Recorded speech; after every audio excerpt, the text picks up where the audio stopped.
Well, here we are in Reload Guitars workshop on a Wednesday night, and I don't have, for some reason, I seem to have lost my Sony SD card and reader, so it's somewhere between here and there and lost somewhere.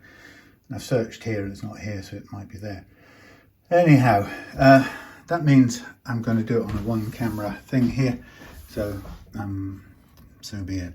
So what we have here is Gail's left-handed vintage Strat with a nice sort of flame looking finish on the top.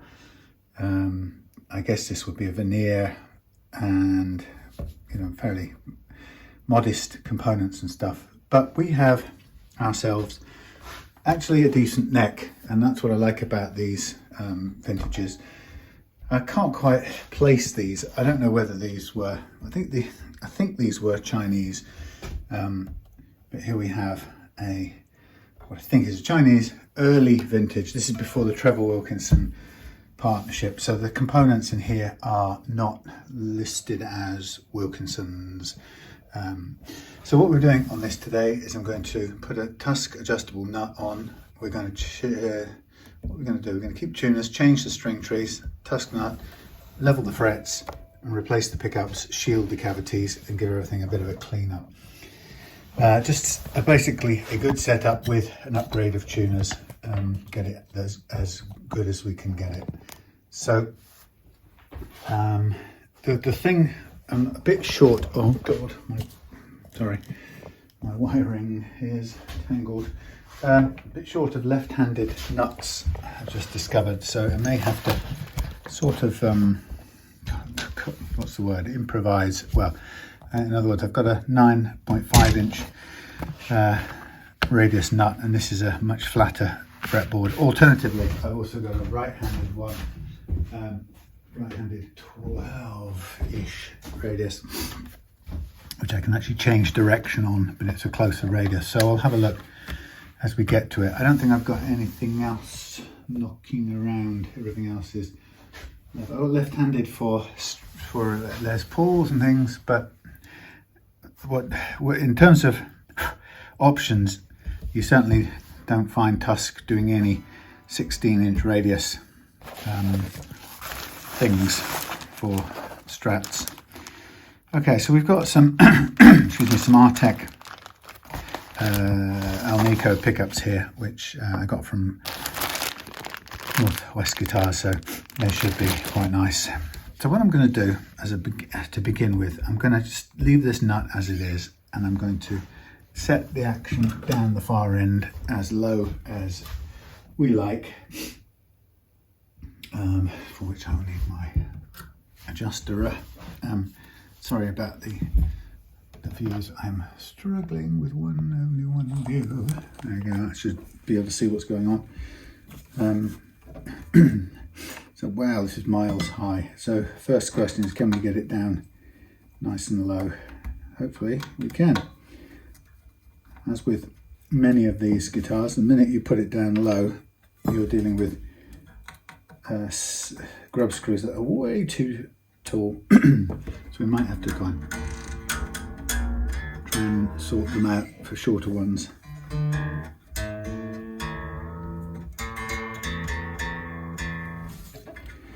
So we're going to go for 1.5 approximately down here. See what we sound like. Now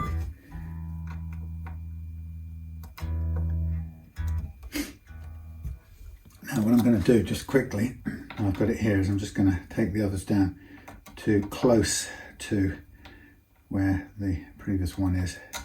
I've got a whole set of quite short black grub screws, which might be worth changing out, but they may, I think I used them there for something else really, so they may actually be a little bit too short for this purpose, and we don't want them dropping out, so I may end up not using them. There's quite a lot of reduction to do here. And again, I'm just doing this by eye to begin with, to get a load of the action down. What I'm also going to do is I'm going to remove the back plate, and I also left my blasted other screwdriver thing at the house where I had to put up a blind. So here I'm just going to deck out the tremolo, flatten it.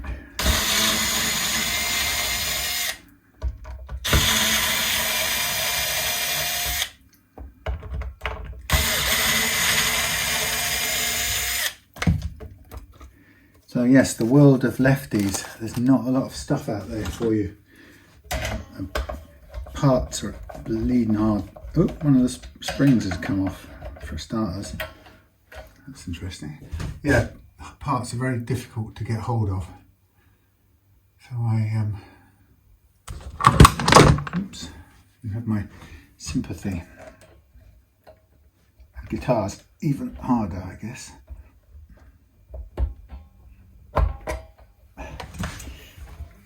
Right, now this currently isn't sitting flat. The reason for that, I can tell you now, is because these strings are these are down too tight, I would suggest. So we need to just bring them back up. If somebody tightens these down too far, it pulls the front edge of the tremolo down, and therefore it can't sit flat, which it now is.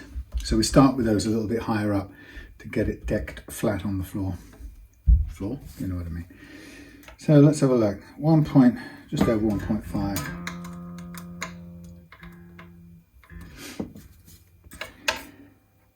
Just over 1.5.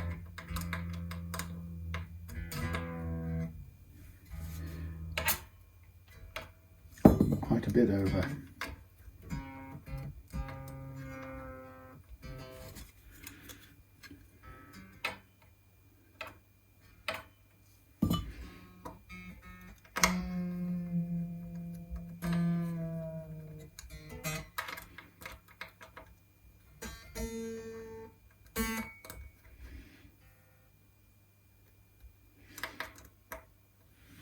Now what's going on there? B too high still.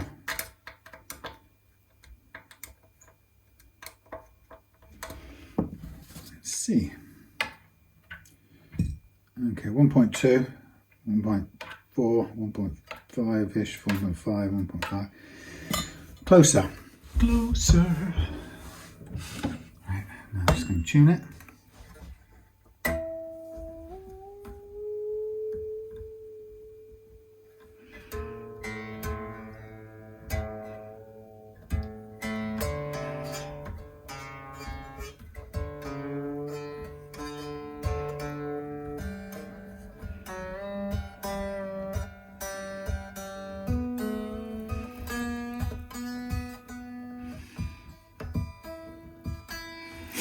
These frets have been levelled by someone before, but not recrowned, not polished out.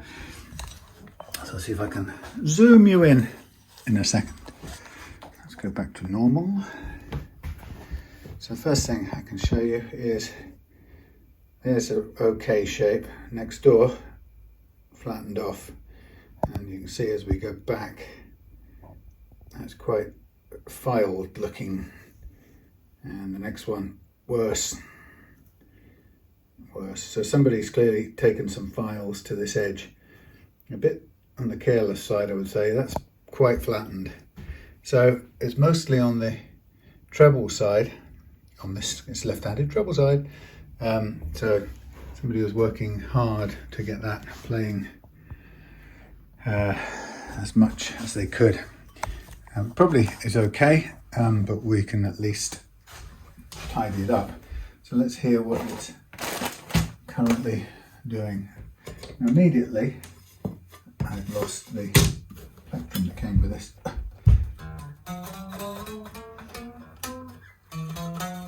Fret slap.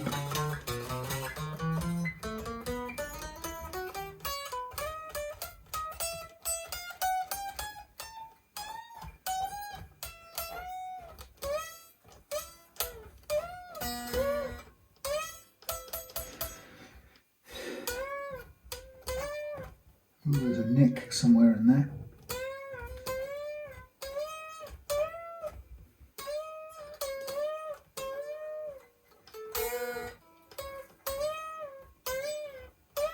Low spot about 13. Yeah, low spot on 12, 13, 14. Low spot around the 14th fret. That will show up, I'm positive. So that's my initial take on it. What I'm going to do now is just push a couple of strings out of the way, mark it up. Yeah, it's got a lot of grind marks on these. They've been really filed heavily, but not re-profiled or anything. Sorry about being in the way. And I've got a fly running around in here. Thank you very much.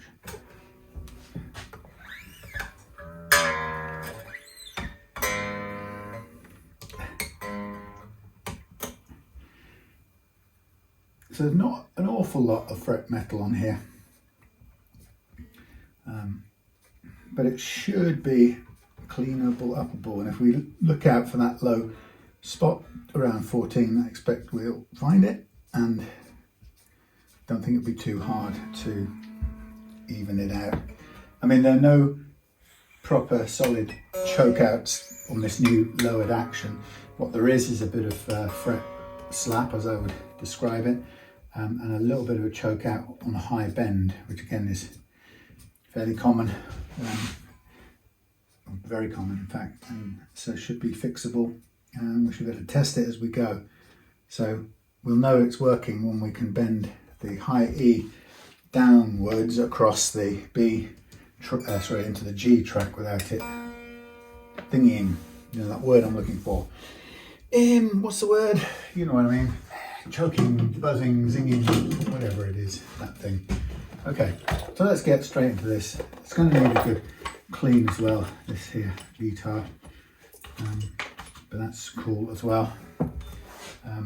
Yeah, this shame about left hand. Oh, let's just check one more thing about the neck relief. Shame about left hand parts and stuff availability. It's really difficult. Actually, it's good. We'll leave the relief where it is. It's very difficult.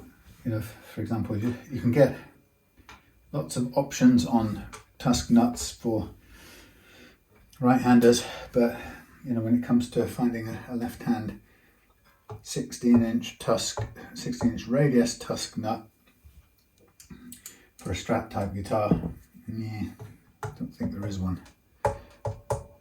So here we have calibrating the rod to this.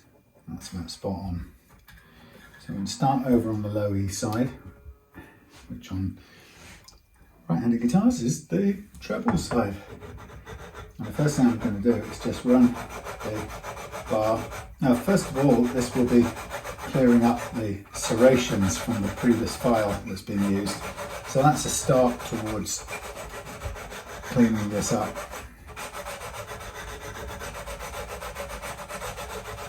Okay, so I'll just run it for a bit, and then what I get is a look at what it's telling me. So straight away, I don't know how much battery is on here. Let's take you off for a minute and see. Oh, don't tell me that. Okay, so straight away looking down on it, we can see a little bit of cutting. Actually, not a problem. It's the low spot is down here.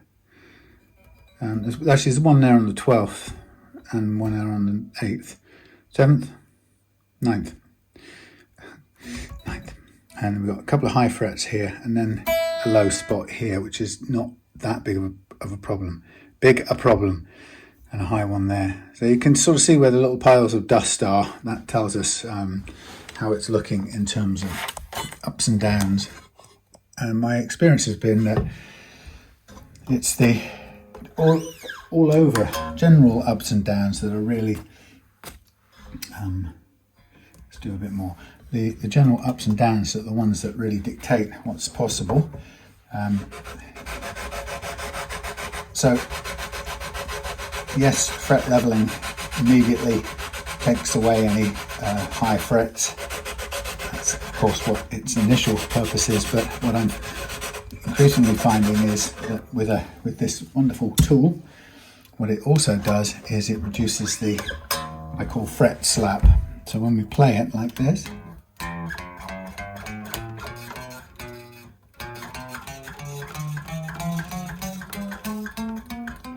so we've got fret slap around this middle section here only, so I'm going to go in there, and that's where there is a couple of low spots and there's been some heavy leveling before, so I'm going to sort of concentrate right on there. Now I'm kind of avoiding pressing down too much. What I really want at this point in time is the curvature of the truss rod tool to map itself onto the uneven bit here. Now there is some quite flat spots on these frets, but they were that way before, as we had a look at. So I kind of, if you're new to this, you might panic at this point thinking, what have I just done? When in fact it's what's already been done.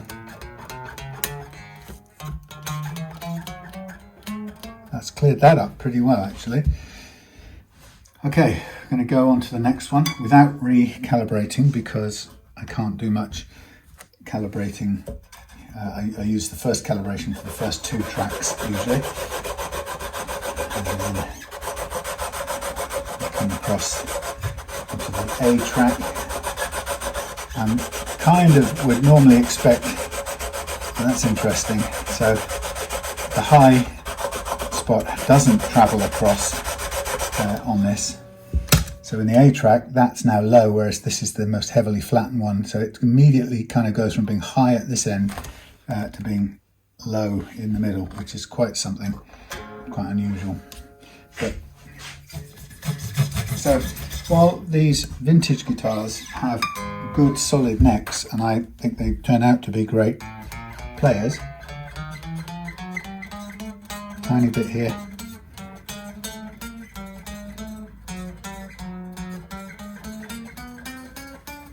right around the 13th, centered on the 13th. We'll just do a little bit more. Yeah, so while they require a bit of fret work, once you do that, the necks themselves I found are really good basic necks that you can play, really nice playing necks. So I think that was probably the first thing that impressed me about these vintage guitars. Actually, Encore generally, and the JHS guitars, you know, the necks were in good condition, and so I used them quite often for donor necks for other things. Okay, so now I'm calibrating the D track, and this is a little bit over curved now, so I'm just going to take a tiny bit of the tension off. Spot on.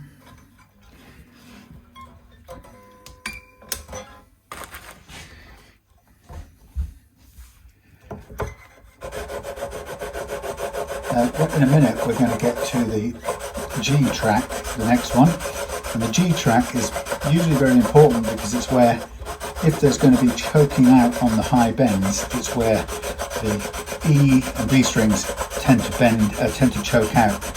So we have to kind of see what goes on there. Okay, so all looking good. I mean, there's been quite a lot of leveling before, as I said, so it's not been done very carefully.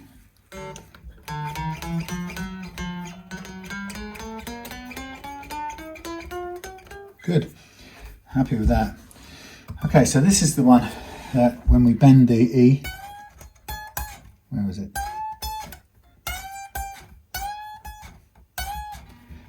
Yeah, I thought it was choking out, maybe it's not.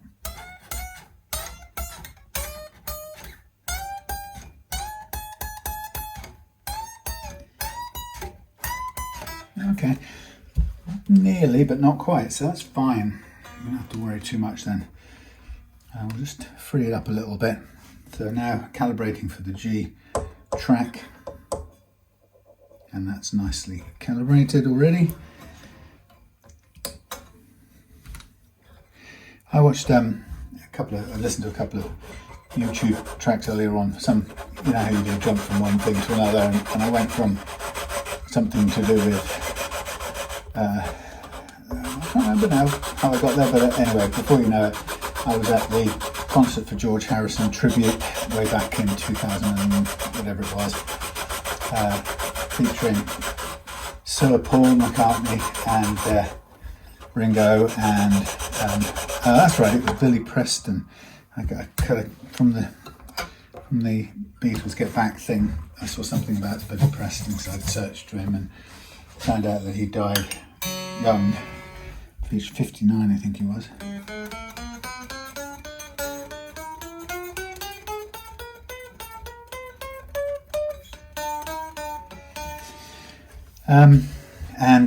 Anyway, so before long I ended up seeing him, and he was playing on the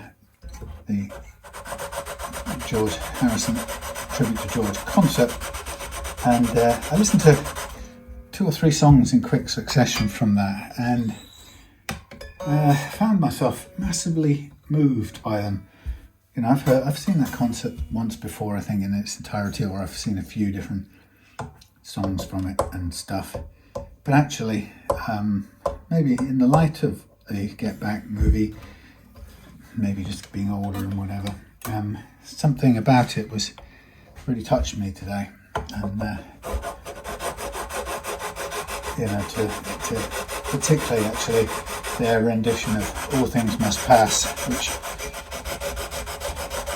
you know, in which George showed his spiritual, and I use that term with a small s, spiritual awareness, you know, of the impermanence of things. And you know, he was showing, he had written that sometime probably in the,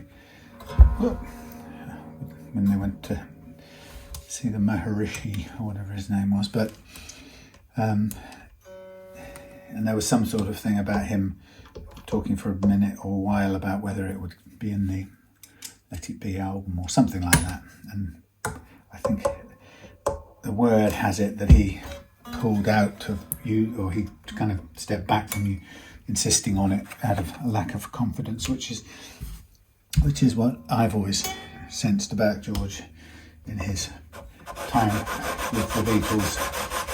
You know, right away from the early days. Anyway, so it didn't go on, but he did it later, obviously, and they did it on this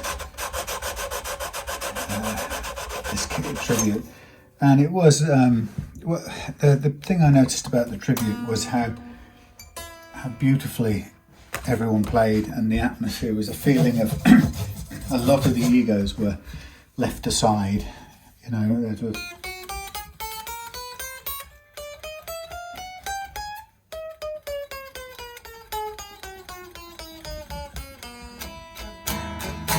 right, that tune.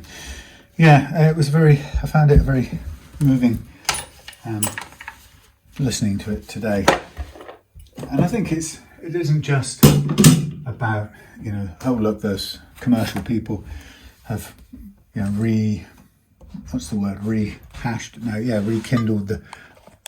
reinvigorated the Beatles. So, you know, it's not on my mind. I mean, there's part of that, but I also think it has a lot to do with when you get to a certain age, one's self, you know, and my own recognition, you know, that all things must pass, and that actually, you know, there is no permanence in anything, nor should there ever be, and so on and so on. You know, I've long been comfortable with that, actually. You know, and I don't take our strange human existence on this planet any more seriously than the existence of that rock over there, you know, which is also part of this same miraculous, small m, miraculous dance of form. And, you know, I don't take any of that seriously, and I certainly don't. I don't put a human-centric take on it, you know, and that's partly why I've never been a religious person, because most religions, for me, make me think they put the human being in the centre of it, even though they everyone says no, it's all about a God, but that God also seems to make us special and unusual and more entitled than any other atom in the universe. And I'm not sure about that personally. Anyway, I know people disagree with that. And don't never talk religion and politics to your own friends, or work with children and animals. Anyway, so, but it's it's, you know, what with my stepmom, no, my foster mum from old, passing away this week. You know, that also reminds me that obviously that all things must indeed pass.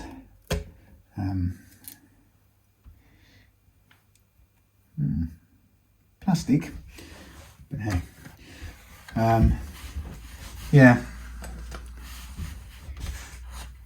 So it's I guess it's a time to reflect.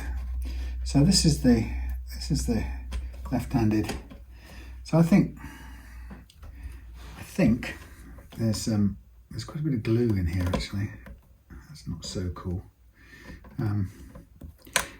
Anyway, yes, the thing I liked about George was his. I did like his spiritual, non-religious but spiritual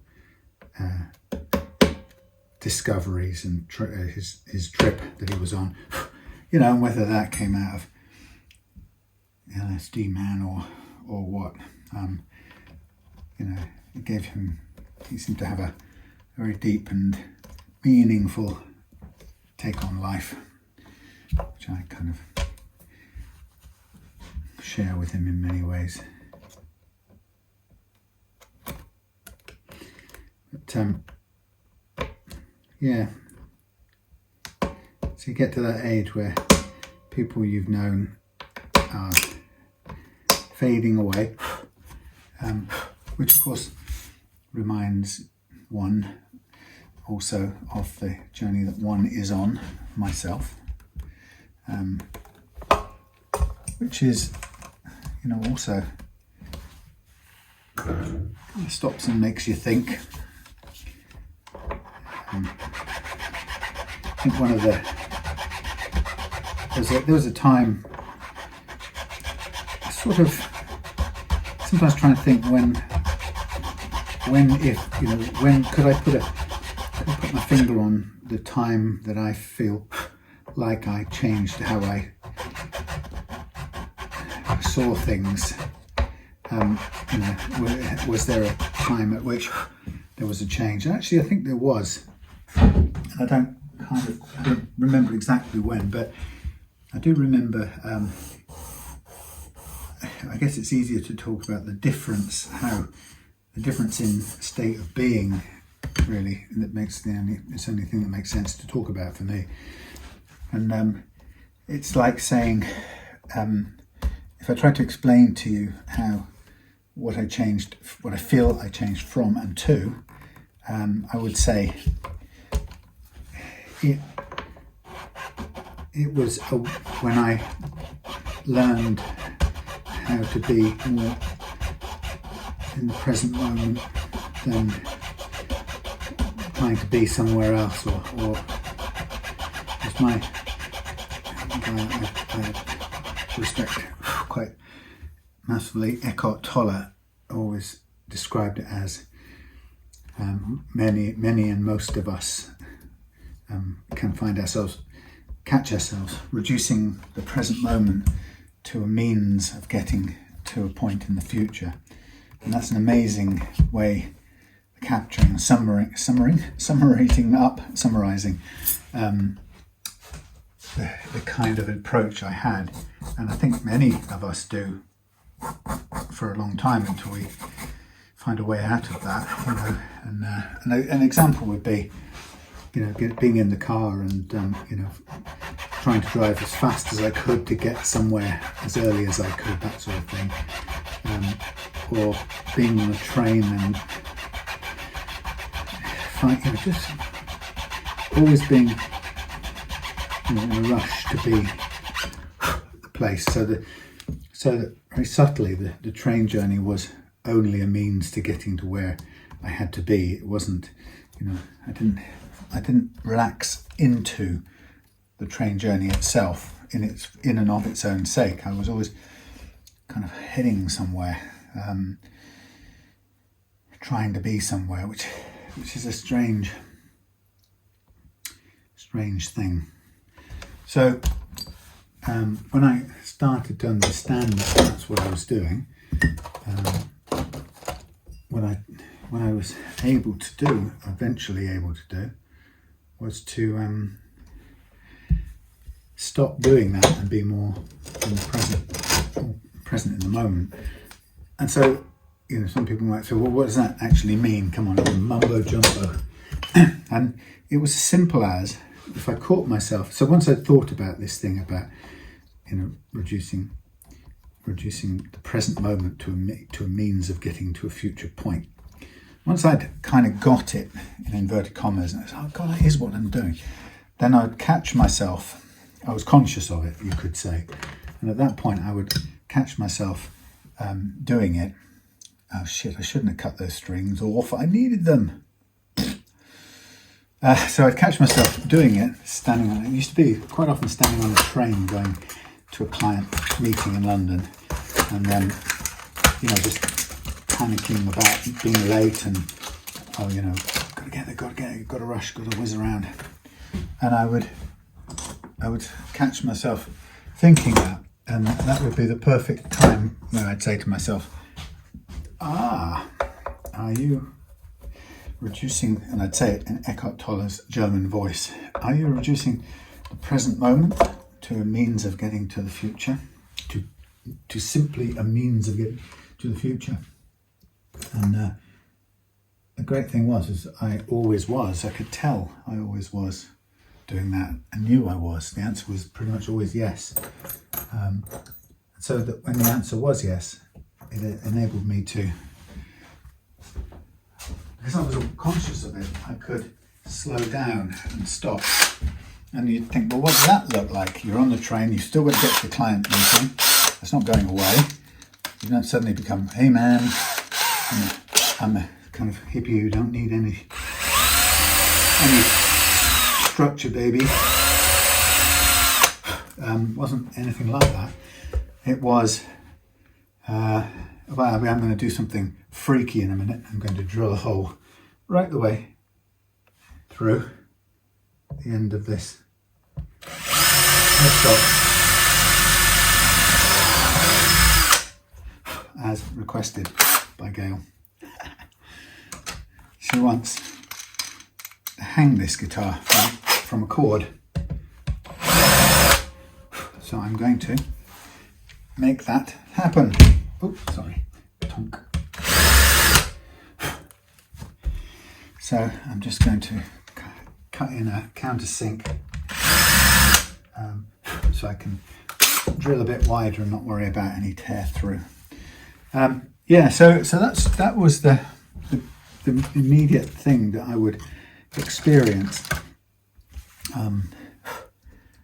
By the way, I'm just thinking here. I'm going to scrap the idea of putting an adjustable tusk knot on this. This needs to be seated because it's now seated, and I need all of this height to cut it backwards. I've got the slots in the right place for a left-hander, but they're going in the wrong direction. So I'm going to cancel the adjustable business out of necessity due to the shortage of left-handed so I'm going to basically, when it comes down to it, I'm going to put the new strings back in here. I'm going to cut the slots down to give me the 16-inch radius, so I'll recreate it in here with my files, and then I'm going to kind of nail it down, and that will be done. So we will use this one, and that will be how we do it, because the slot is now straight, the nut is good, and it's tall enough to do those modifications to it. So what I'm going to do is just get on with re-crowning these frets now, and then move on to taking out the scratch plate and changing out the pickups. But yeah, so that was I couldn't tell you when I got that insight or that change of how to be, but it was a sort of a jump in personal awareness. And I don't mean by that, I don't mean, oh yes, I've become a Zen monk or anything stupid like that. All I can tell you is that I began to enjoy my time much more, so that when in the train heading towards a meeting like that, when I became conscious of not being present and rushing to be at the next place, in kind of diminishing the richness of the present moment. And actually, when you look at closely, not accepting the present moment, heading towards a future state because there was some sort of better reward, it'll be better when I've done this presentation and I've got the client's check and blah, blah, blah. And all of that was costing me a sense of being present in the moment. So anyway, the point being is, when I understood that, I was able to use that awareness to catch myself doing it. Whether it was on a train or sitting in a traffic jam, I catch myself getting, inverted commas, angry or impatient about not going anywhere fast enough or whatever was bothering me. And one of the other things that Eckhart Tolle, the phrases he used, to describe when we are not at one with the present moment as it really is, we're trying to either get away from it, or we're trying to argue with it because we don't like the essential, you would call it the isness of the moment. We just can't deal. We don't want it to be the way it actually is. We truthfully, we're wishing it was something else. Whether I was thinner, had more money, was younger, had a big house, had chosen a different career, yada yada yada. So all of that stuff leads to suffering, because we are essentially fighting against reality. We're not accepting reality as it is. And that would be exactly how I'd catch myself. When I understood that and the suffering that it created for me, I would be able to use this awareness to, I'd be sitting in a car going somewhere, and then we'd run into a traffic jam, and I'd find the old me would start to kick in, and I could feel the sort of wailing baby sound, oh, it's not fair, the traffic jam, we're going to be late, and the pitch, my psychic pitch going up. And then the beauty is having the awareness to catch yourself doing that. And I'd be able to kind of laugh a bit and go, look what you're doing. You're not being here and now in this present moment. You're desperately wanting this not to be happening. You think that by crying and wailing about it, you're going to change reality and make it the way you need it to be, not how the universe actually is. And it would bring a kind of humour back into it, and now we'd be able to let go of this need to be somewhere else. And I had to practice. It wasn't hard, but I had to practice. When I recognised that's what I was doing, and I couldn't laugh about it, I then had to just start practicing, just sitting, looking around me in the traffic jam. Well, what's so bad in this, right here in this moment? Am I hungry? No. Am I cold? Is it raining? No. It's a warm sunny day. The trees on the side of the road are blowing. I can see birds, and there's a squirrel over there, and all that sort of stuff. And I'm here with my wife, and we're well and healthy. We've got each other, and so the consciousness of what I was doing would bring me back to the present moment. And in the present moment, there wasn't anything wrong, even if I was going to be late for an appointment, which, funnily enough, I almost never was. And most of the time that we go into tantrums and shrieking and moaning, oh why, we almost are never late anyway. We seem to like to go through that big drama, in case we might be late. Anyway, so that's just sort of, that's when I started to live my life a bit differently. I've started to understand, and that, I have to tell you, that basic awareness stuff is just a kind of comes through from a sort of Buddhist, not even Buddhist as in invert commas mumbo jumbo funny, foreign thing. Buddhist as in kind of a modern pragmatic Buddhism, like the kind of stuff that people like Eckhart Tolle talk about, which is, I suppose you could call it sort of common sense, everyday awareness, and I sort of liked it because it actually demystified stuff. I don't need foreign names. I don't need exotic names with my ideas, for them to be useful to me. I can just call it awareness. I don't need, Buddhist prefixes and, bodhisattva and all of those things. There's nothing wrong with it, but it's a tradition that it came from another part of the world, but it's not my tradition. Anyway, but the principles are, to me, seems to me pretty universal. So that's what I got from people, well, mainly from Eckhart Tolle. He was I think a very good interpreter or articulator of the basic simplicities beyond that, or behind that sort of cultural language. And just that starting to apply it in that practical way, and seeing how different I felt about the time that I was then spending in the traffic jam or on the tube, whatever it was. And actually, I have to say, once you've experienced the sort of freedom that it gives you not to be tantruming and catastrophizing and oh why and all that bleating and whimpering and stuff, it actually becomes very appealing. It feels great to be free of that, and I would do it more and more often. So, and just for me, if somebody says to me, what ultimately, in the simplest form, what are you talking about? And I would say, I would say about the nearest complicatedest thing I've ever learned is that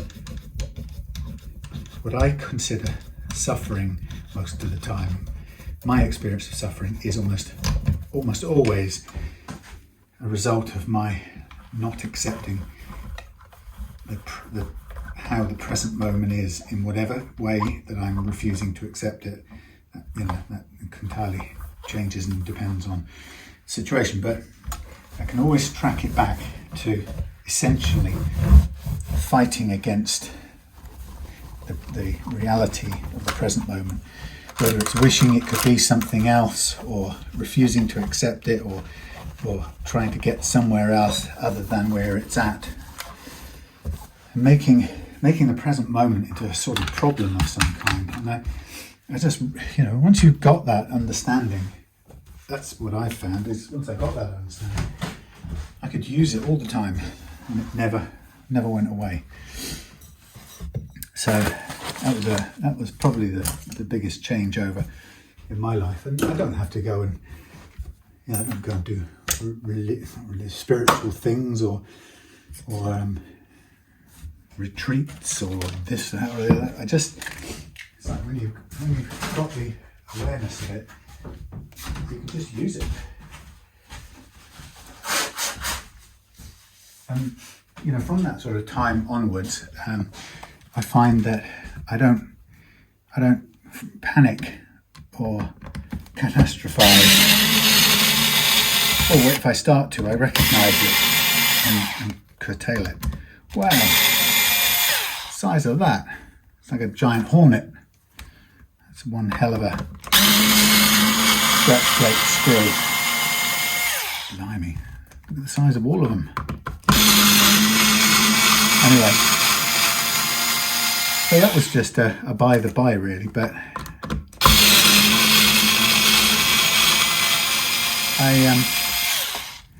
it's that I think that's what I see in George Harrison's music, what I hear in some of his music, is he found that for himself early on. And I think that had a lot to do with him being the kind of person he was, you know, and the way people described being around him, and how they enjoyed being around him. These are enormous, these pickguard screws. And the one up here is a bit mashed, so we'll be lucky if we get it out.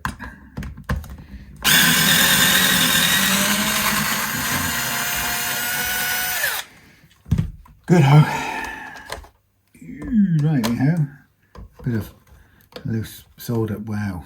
Okay. Mini pots. Not so big of a deal. I'm going to snip the wire there, and I'm going to also take out the jack socket for a minute. This is one of those things that you know, when it comes to doing a rewiring or something, or fitting new pickups, I personally like to get the whole thing, plastics, away from the body. Yeah, I don't want to be working at the same place. So what I'm going to do is I'm going to remove these. I'm going to leave these pots in because that's interesting. They're 500k. This is quite typical of the early stuff. Quite typical of the ones that came out of India. Cheap standard switch, but Chinese looking switch actually. 500k pots, which arguably you might prefer to have what you call it, 250ks. But if we let's have a look at what's what. Okay, so the middle one, of course we're left-handed, aren't we? Yep. The red, blue is the blue output, blue, red to the middle, and grey to the top. So bridge, let's write it on there because I'm forever getting confused. So bridge, middle, neck. Is that correct? That is bridge. No, it's the opposite way. God, why is it so hard to do this? Oh no, wait a minute, I'm losing my mind. That is bridge. Grey is bridge. That's the right way around. Grey, bridge, middle, neck. Neck is blue. Yes, right, I am the right way around. I see there's only one chance to get it wrong, and it's too easy to get it wrong. So there they are. Let's see. No, the trouble is if I start changing pots, I'm going to run out of space, and then that means the whole thing has to be thingied. Let's see if I've got small 250ks on these.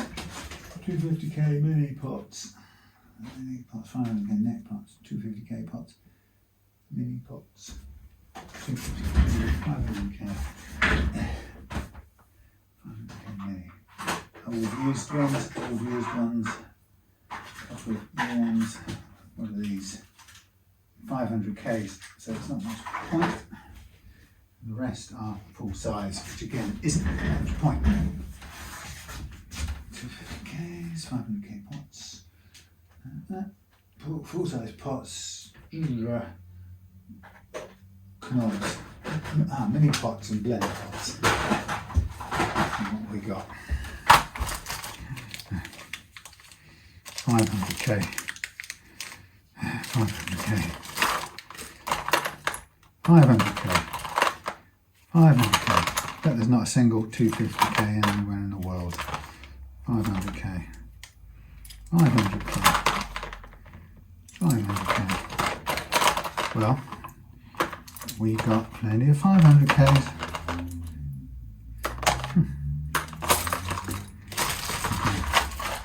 So 500K it is. Not the biggest difference in the world, I have to say, but some people prefer the lower thingy.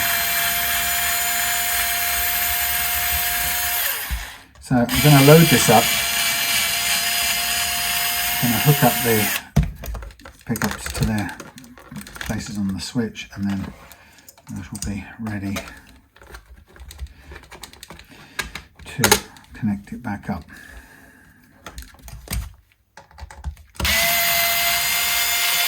What I'll do as well is I'll put some tin foil over the whole of this plate as well, and we'll shield out the cavity with conductive paint, and also put a grounding in there as well.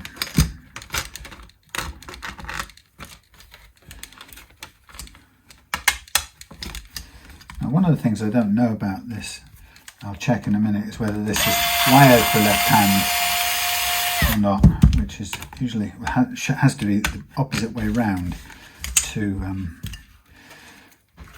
right hand wiring, so we shall see in a minute.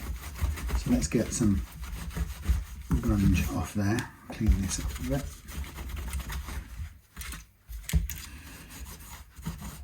And these wires are all a bit ancient and cheap. It's alright, but they're just grotty.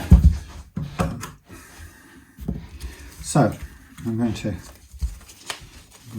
put some. Ooh, that's broken there. That one's, that'll work, but it's snapped. So I'm just going to. I mean, technically, you don't have to shield all of this. Actually, you know what? The truth is, that doesn't really protect any. The only thing that gets protected. Well, that's not true. That wiring across there would be good to protect. Let's do that as a limited. The problem is, there's no point really covering up. I do it all the time, but there's no point. It looks nice, but there's no point shielding all of that because it's just wood underneath it. There's no electrical components, so it's sort of wasted really. But where, God, please come apart. Where you have a cavity that contains wiring, that's where you really want to shield it out. So I'm going to go down here like this, join it up to that one, run it off the side, and we'll do another one off here, run it off the side there. Yes, anyway, so that's my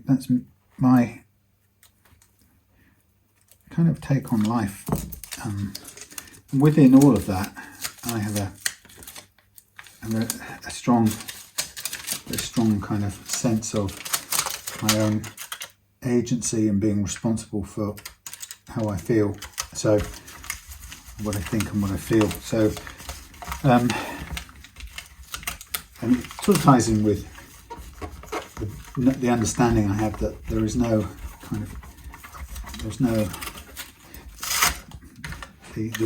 the world out there doesn't mean anything. It's I make it mean something. So, and I'm also in charge or in control of how I feel about things. So the result of that, and it's not just an idea, it's a practical thing. You know, the result is that I don't react to things the way I would once have done when I sort of just let myself react unconsciously. Now, because I know it's my responsibility and I'm choosing to react in a certain way, it gives me the choice, or it tells me there's a choice. And when you kind of know something, you have this experience of knowing it's true, but not wanting to do it because I don't want to take responsibility. I want to blame you or somebody for, what's happened or how I feel or whatever. But actually, with awareness, you know that it's down to you. And no matter how much you want to take the easy way out and blame the world or other people, you can't. It's a really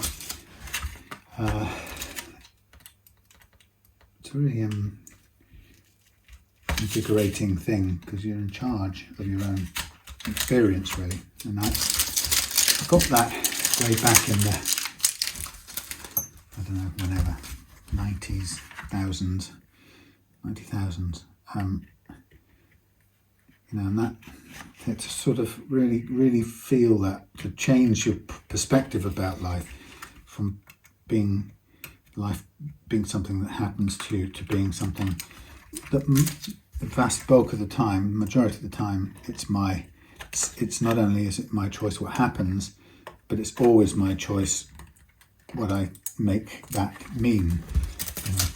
And for me, that was a liberating learning, really, and one that I was able to put into practice straight away, or more and more, and see the actual results of doing it, rather than treating it like some sort of theoretical thing to hope one day it will change how your life is. Well, no, it's just a piece of information to use immediately, and if it doesn't work, it's because you haven't put it into practice. And that was simple for me, no wriggling out of it. Let's put the new what's it's in before I move straight off into painting the cavities. Here we have our bridge, neck and middle. Bridge, neck and middle.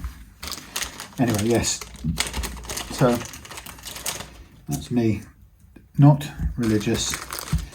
I don't call myself spiritual in so far as there is some quantity called the spirit, which is different from, I don't really even care much for that sort of descriptions. It just gets a bit, not mumbo jumbo, but just how I feel. There's what I think and how I feel. If that's spirit, then fine, that's okay. Call it what we like, but I don't have any belief in a supernatural thing. If something is in this universe, then it exists it is natural, it is within the realm of science, or the realm of the natural universe. And in which case, it is either measurable and observable, or if it isn't, then it doesn't exist. If it's not measurable or observable. So that's how I look at things.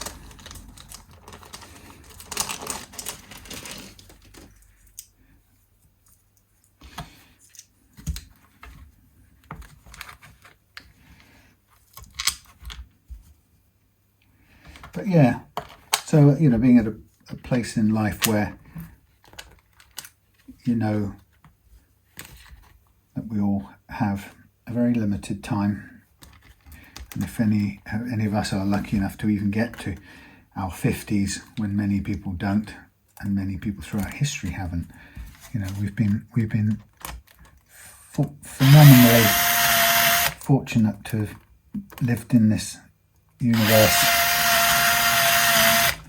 with all its wonders.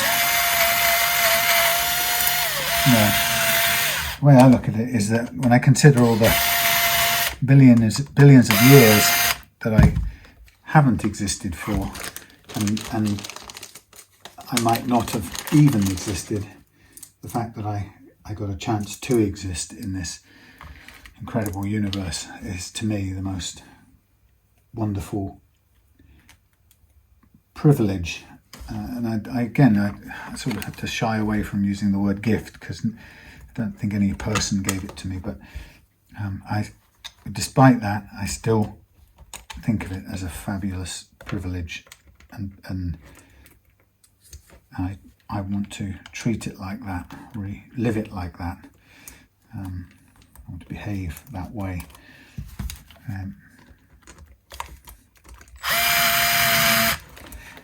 You know, and it amazes me, all the billions of years that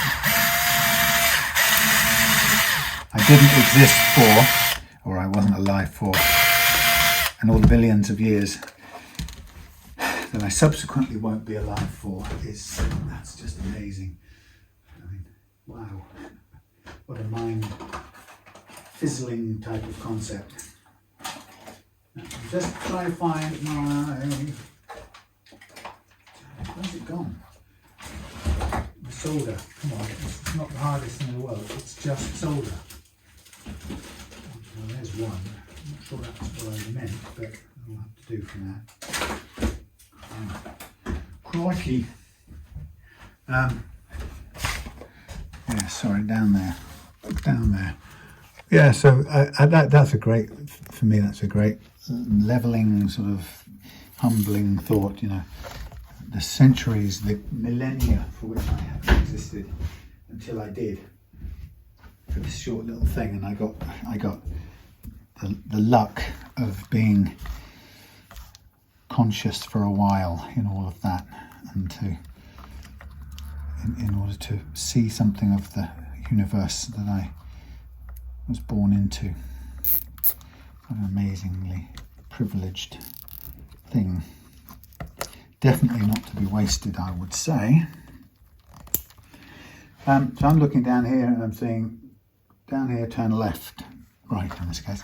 So down here turn right along the, basically it has to be along the line of the pickup. There's so little room in those cutouts that you don't have lots of space to route these things anywhere else but straight right at the end.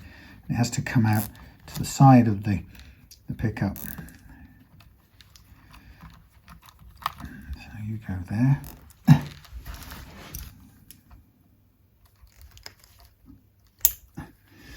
And then we have all these spaghettis of wires. Right, and that one, gosh, feeble little skinny wire is the jack wire.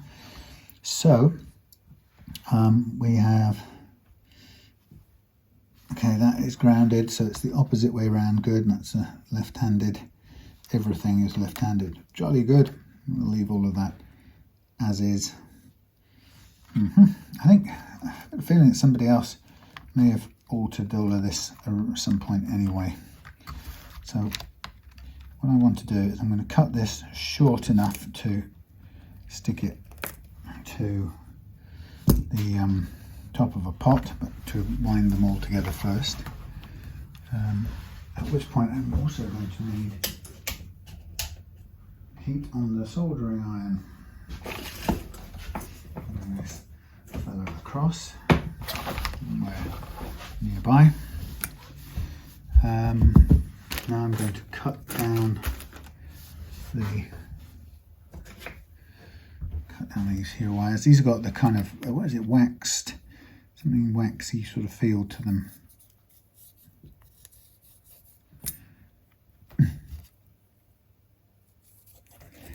Yeah, the amazing, the miracle in the lowercase m of being conscious in this point in time, and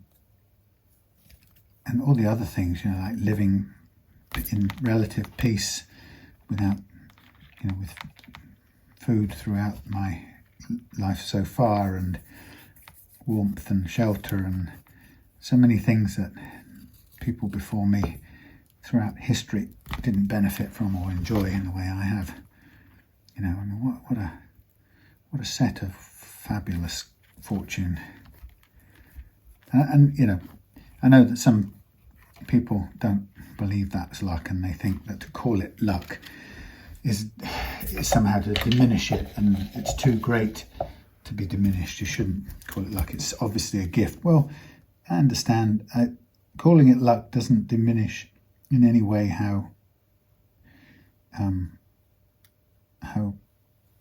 grateful, pleased I am to have had the opportunity to live. So I think I'm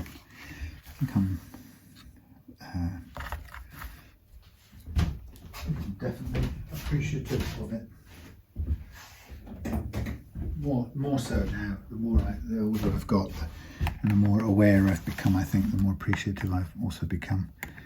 And I'm glad about that. I would hate to have carried on perhaps as young and ignorant as I was once. And still am in some ways, but you know.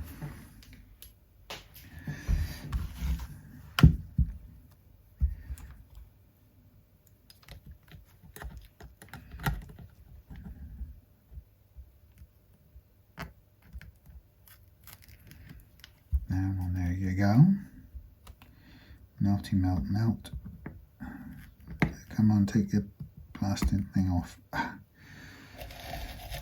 Right, pickups grounded. What did we say was what? So neck is where? Oh, in there, right. So neck is there.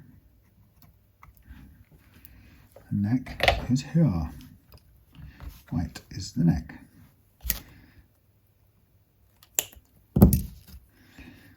Anyway,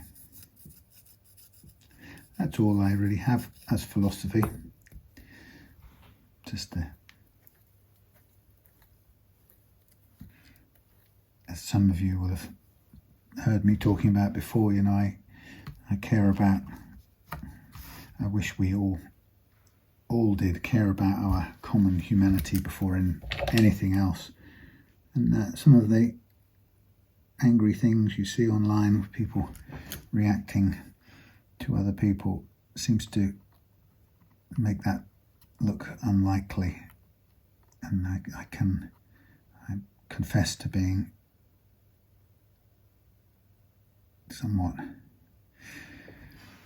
depressed about that. I find that a great shame. You know, that people's points of view, even far less their religions or their, well, they are points of view, but people's points of view matter to them more than being in touch and respecting, in touch with and respecting our shared humanity. I find that very sad. We always did. That was been common throughout my life, and I would always have to say that my now late foster mum, Anne, I would credit her with somehow starting that basic understanding in me. It had to come from somewhere at an early age, and I'm pretty certain it was from her. You know, she was a quiet, kind of rational, non-demonstrative atheist, you know, and yet she was that way whilst respecting traditions and other people's traditions and preferences and so on. She had a lot of respect, which I think was a great characteristic of hers. But I think we definitely had the opportunity there to have that view, you know, about religion,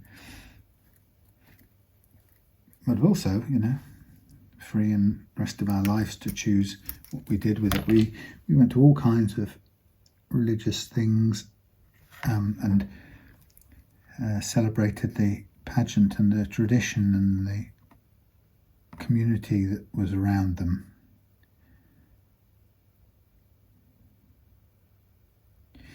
I think I would probably say that Anne was the nearest thing to saying what she was a humanist, I would say.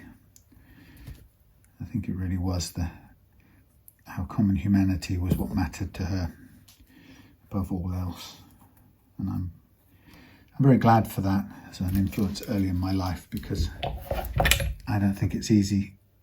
I wouldn't want to have started out with some sort of sectarian, strong, overpowering beliefs that set me apart against anybody. You know, I much prefer to find what I can as common ground with people. Not often, that's not always possible when they're unwilling to do that. Some people are hell-bent on not doing it, making more conflict as much more as possible, but it's not my thing. Even where I massively disagree with people, I want to be a person who celebrates our shared humanity first. I want to find some ground between us rather than not.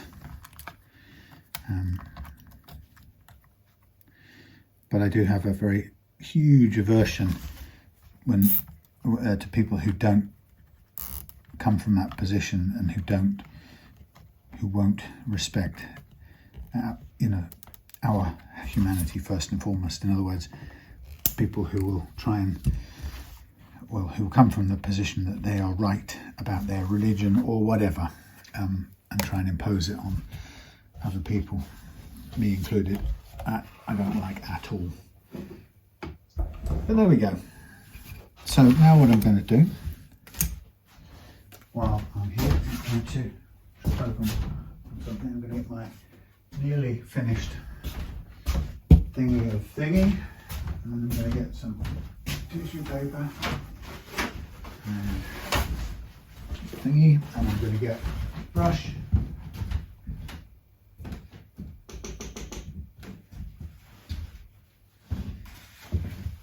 Keep telling myself I've got to get some more brushes, and I keep not getting some more brushes.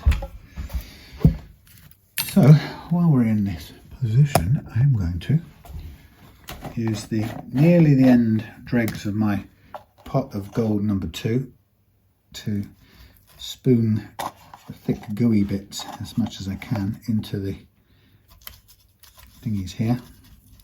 This is going to be our, shielding.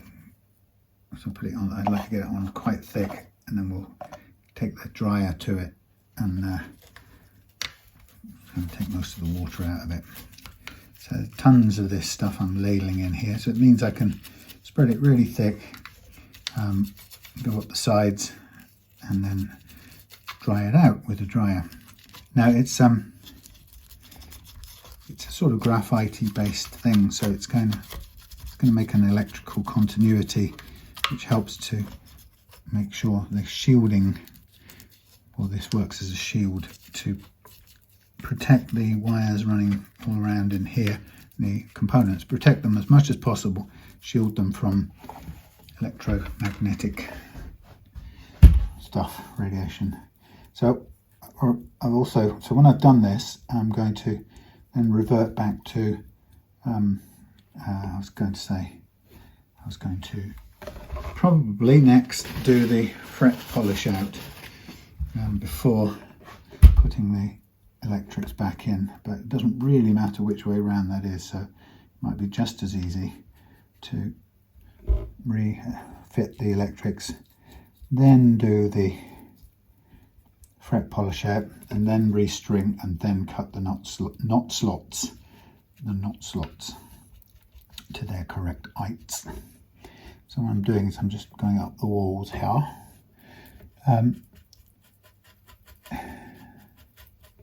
Now the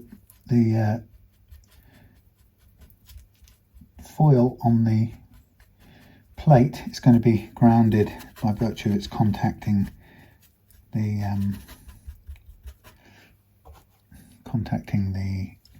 pots, which are grounded. So if I wasn't sure about that, then I could bring up some of this gooey stuff and paint it over onto the surface here, so it touched the conductive part of the plate, so in between here.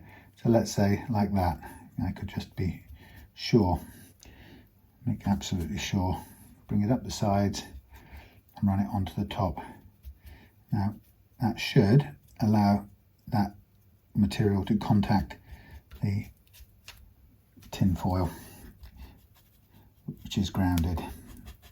But we're going to ground all of this by wires anyway, so it's just that was just a little double insurance policy there, not entirely necessary. So this is a bit kind of porous, this wood here now on the side on this grain, so it's a little bit difficult to get the black stuff into the grain.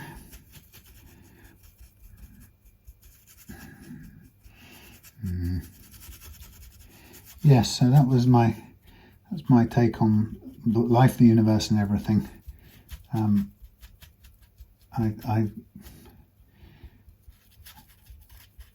I respect anybody to hold their own views on the world, but I think as people sharing a planet, I do think an absolute or a universal thing has to be that we, to survive as a species, I do believe we have to put our shared humanity above our different belief systems or different perspectives and points of view, because if we don't, we will always be at war with ourselves, and I think probably with the planet that we live on and the critters we share it with, which is a pity. But I think if we could respect our shared humanity at all, I think we'd be much closer to respecting our shared biosphere. The fact that I think we would respect the animals that we share the planet with a lot more. But I actually genuinely don't think we're anywhere close to doing that, because we're so far from sharing our or respecting our shared humanity. Don't see enough signs of that all over the place. But, okay, so there's my shielding goo. Technically, you could also do the, what do you call it, the jack socket hole. The reason I don't typically is because it's that little hole is that cavity is far too easy for it to trip out or accidentally ground out the jack, and it becomes a real pain in the butt. So just for practicality's sake, I tend to miss that out.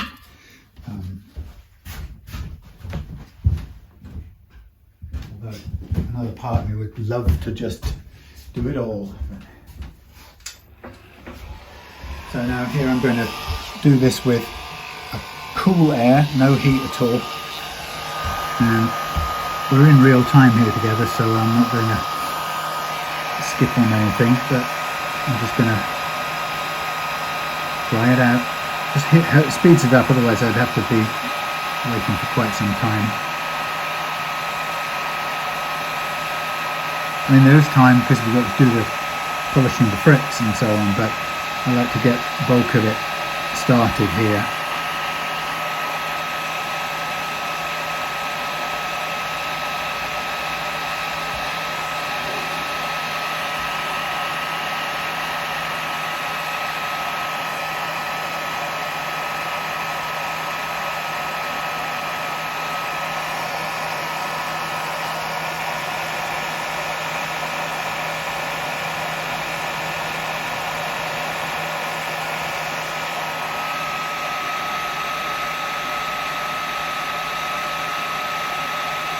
I think I'll put some scratch remover polish on the front of this and bring it up to a nice shine. An alternative would be to strip it down. When I've got it stripped down like this, put it through the buffer.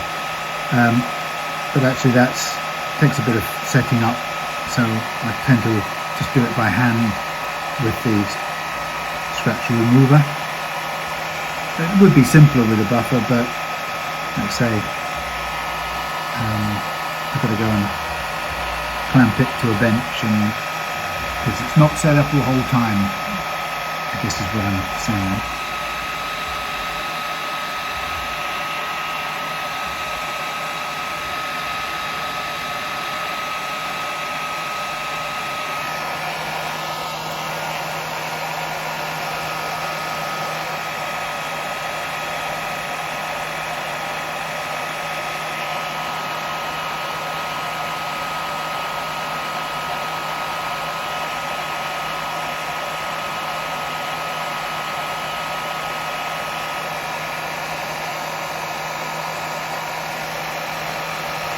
Went on a cardboard mission this morning,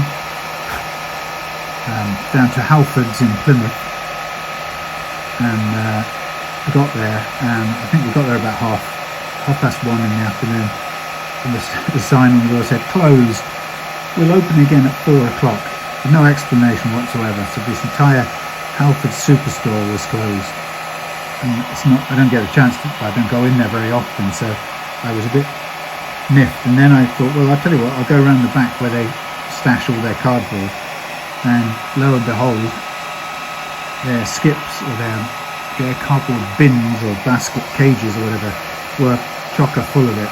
And I don't think it's rained enough to soak it recently, so I was able to pull out or undo the doors and take out whatever I needed and close them up again. So I've got a fair old supply of cardboard. The only downside is I can't see exactly what size boxes they are the way I can when somebody drags them across the shop floor and says, will this do? So I may have got some slightly smaller ones, but because they're already folded up and squished up, but it'll be enough to keep me in packaging materials till easily after Christmas, at which point I'll need to get some more bubble wrap.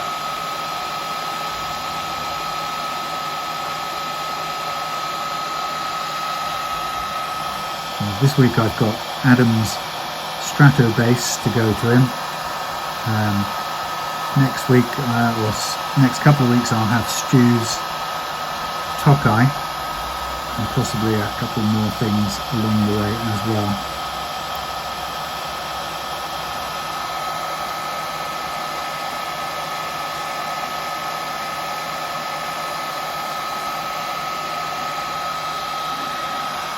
So there we go. An initial try out. Just gives me a head start so that I'll be in a position shortly to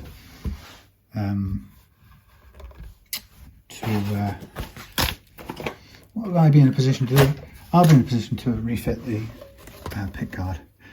So did I want to do that first? Yes, I think I did, because I've got the iron here. Now what I was going to do is I was going to fit myself a little solder point, and I had a bunch of little parts for doing that, and I seem to have now misplaced them, which is annoying. A little box of X butterfly clips, which I don't use for anything except for, I'll tell you what, I use one of the old ones from this, just exactly what I need, and they've also got the screws that went with them, so that's even better. Right, so butterfly clip, what I'll do is I will squish it with my pliers, make it flat, and then those will become a anchor solder point. So what I'll do is I'll shoot a little bit of myself a little starter hole in there,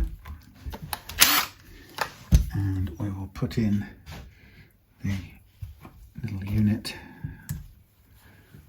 like so. Where's my screwdriver?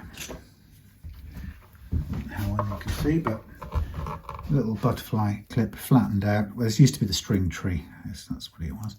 Flattened out with its little butterfly wings sticking up, and then I'm going to go into the wall of the guitar away from the switching so it's not in anybody's way, and then I will turn it round if I can so it faces that way, not in the way of the scratch plate, and then screw it in tight, and that now will allow me to attach an earth wire to it to ground the shield.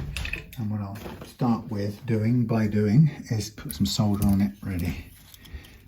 The thing about this is it's quite good to have an earth point out away from the pots, because this, if you were to do any other kind of switching or anything, whoops, that dripped off and hit the deck. You can use this ground point instead of as a common earth, instead of heating up the pots, which can get a little bit, can end up overheating.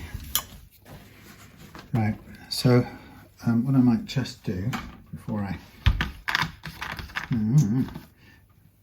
keep thinking of the order of doing things, let's do a little bit of top sanding, polishing here. Just a little run around with this stuff. Secret sauce it's called. I'm pretty much out of it, so I'm going to be needing some more soon.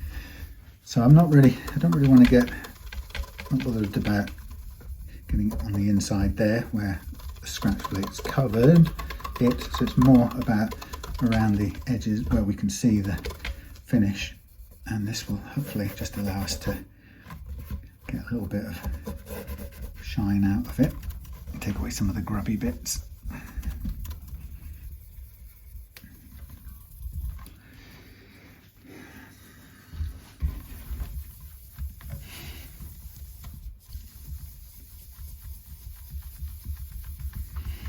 Yeah, it's a funny world that it's like, it seems, I don't know, it seems difficult to talk about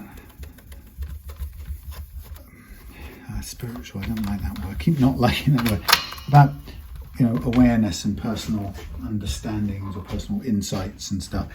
It seems quite difficult. I don't really know who does or where. You know, a lot of people, I don't have that conversation with a lot of people I know. Well, I don't know that many people, but of the people I know, I don't seem to have that conversation very often. It doesn't seem to be a very common thing. It's not in sort of everyday conversation, and I get very quickly exhausted by so-called spiritual places, you know, where you go and everybody's, you know, doing yoga and eating vegan, and everyone's being more spiritual than everyone else, and it doesn't really appeal to me. For me, it's a much simpler and more pragmatic, and you know, I like, yeah, it's simpler. It's got a lot of common sense awareness in it rather than spiritual tradition, inverted commas, awareness. I don't really need it. My insights really don't have to be attached to any formal tradition. It just gets cumbersome, too cumbersome for my liking. But anyway, yeah, it's not something that we British people, I don't know about any other kinds of people, not something we tend to talk about much.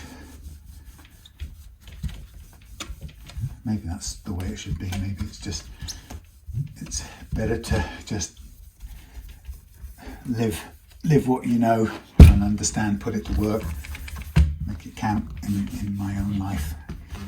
You know, if I have an insight that works for me, keep it that way and just, you know, live it out, which is what I try to do, really.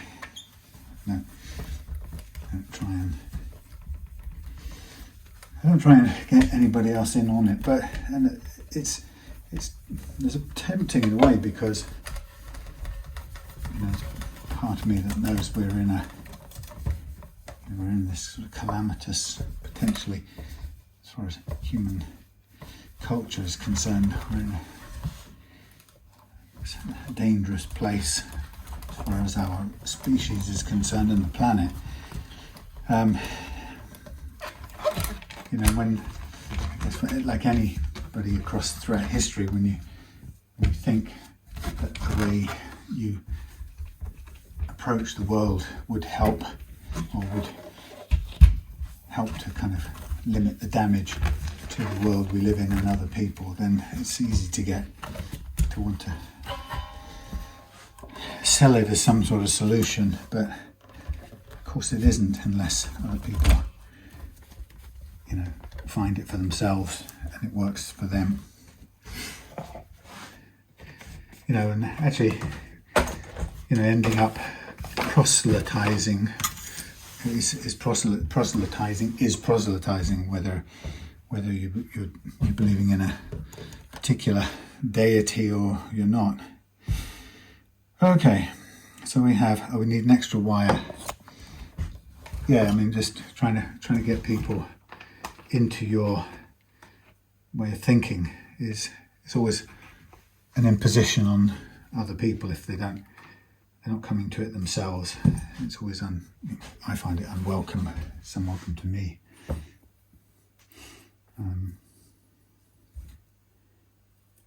So I guess we just live as we live, do as we do, try to set what we think is a good example.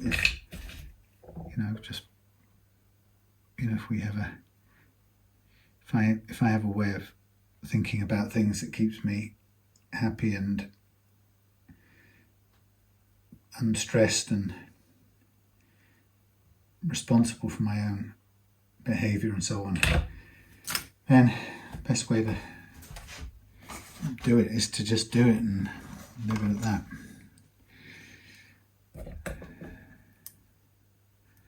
A part of me goes, but that won't save the world. We've got to campaign and change everything, and well, maybe none of us are going to save the world. That's not our role. So what I'm going to do here is I'm going to, first of all, a little bit hard to get the stretch. I'm going to first of all ground these wires to that ground anchor on the side there. It's my first act. I'm also going to remove this little bit of spare solder that I blobbed in there earlier on because it just looks offensive. Come back.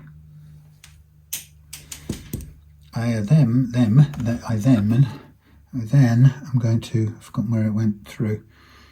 I'm going to, where the hell's the hole? It's right in the middle there. Kind of invisible. Is that it? Yes. Phew. So I'm going to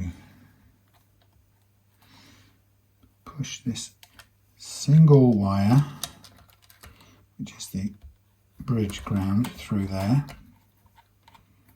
with a view to soldering it in place, and then I'm going to push the jack socket wires, if I can get them to stick together for a minute, through there.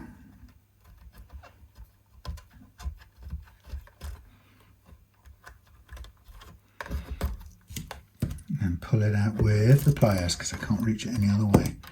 Push this down through there. Hold on a second. Pull that through. Thank you. And then just tuck in this extraneous yellow round wire. We don't want it sticking out for any reason at all.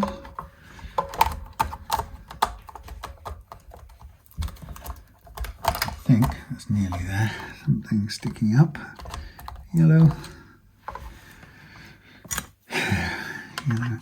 Tuck in under there, please. Thank you. That's about right. Okie dokie. Let's put some, oh, these are the huge screws. Let's put these big babies back in.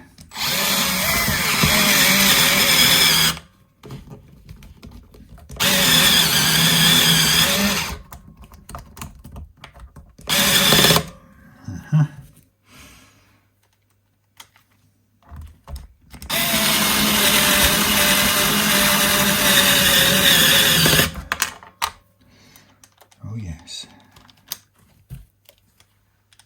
Some people say, are there left-handed and right-handed pickups? I've got a feeling I've got a wire sticking up here. Just check. No, that's clear of the deck. That's interesting. Okay. It just looks like it's sticking up, but it isn't. Yeah, so some folks ask, are there such things as left-handed pickups? And as far as I understand it, there are, but only insofar as the stagger goes. So some are staggered very definitely right-handed and relate to the sort of spring pipes over a right-handed radius, but in fact those are minuscule amounts of difference anyway. And here we've got two higher in the middle, and that's a lot. The outside ones are pretty much the same. So there's nothing really to cater for in left-handed.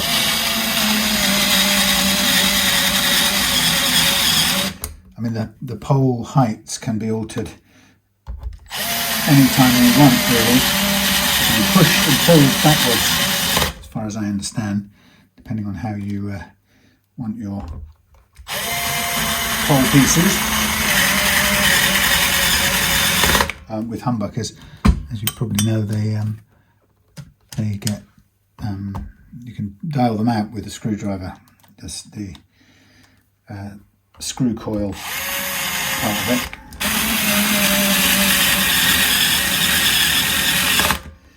Okay, so there's our stuff, and then here's our what's it, which I need to clean up with the soldering iron and the sucker. Hey, sucker. And then I'm going to take a break and have a cup of coffee, and then I'm going to come back to finish the polish out. Well, actually, I'll do the polish out off camera, and I'll come back with the strings refitted, and we'll rejoin for when I do the cutting of the slots. It's a little bit less than ideal to do it with new strings on, but and these strings, by the way, I currently don't have. Let me just think about this. I might try and put some dummies on, actually. I was going to say I don't have 9s strictly. I've got hybrid 9s. I know Gail prefers 9s. So truthfully, I've got some coming. So it'd be better that I did the polishing out, put the nut in, put some dummy ones in, cut the slots, took the dummy ones off, and waited for the new ones to come in. I think that's what I'll do. Okay, here is our thingy. Do it over here. Protect the finish. We have that one, and we have this one. Let's get the hot one soldered first.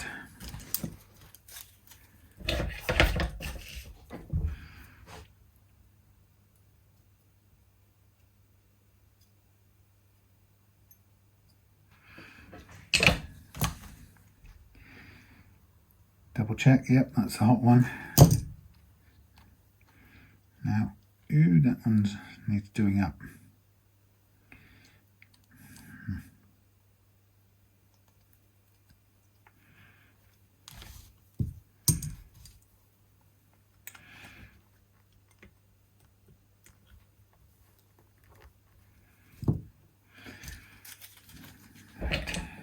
And then once I've done this, I will refit this in, screw it in, and then we'll just go around the back and hook up the bridge ground to the tremolo claw. But I need to do a bit of tightening up first.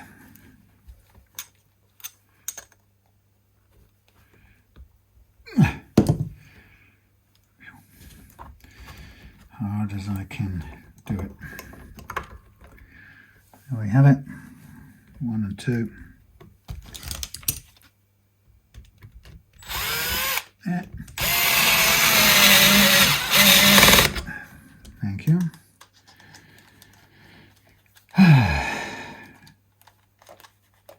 What the hell? Get in there.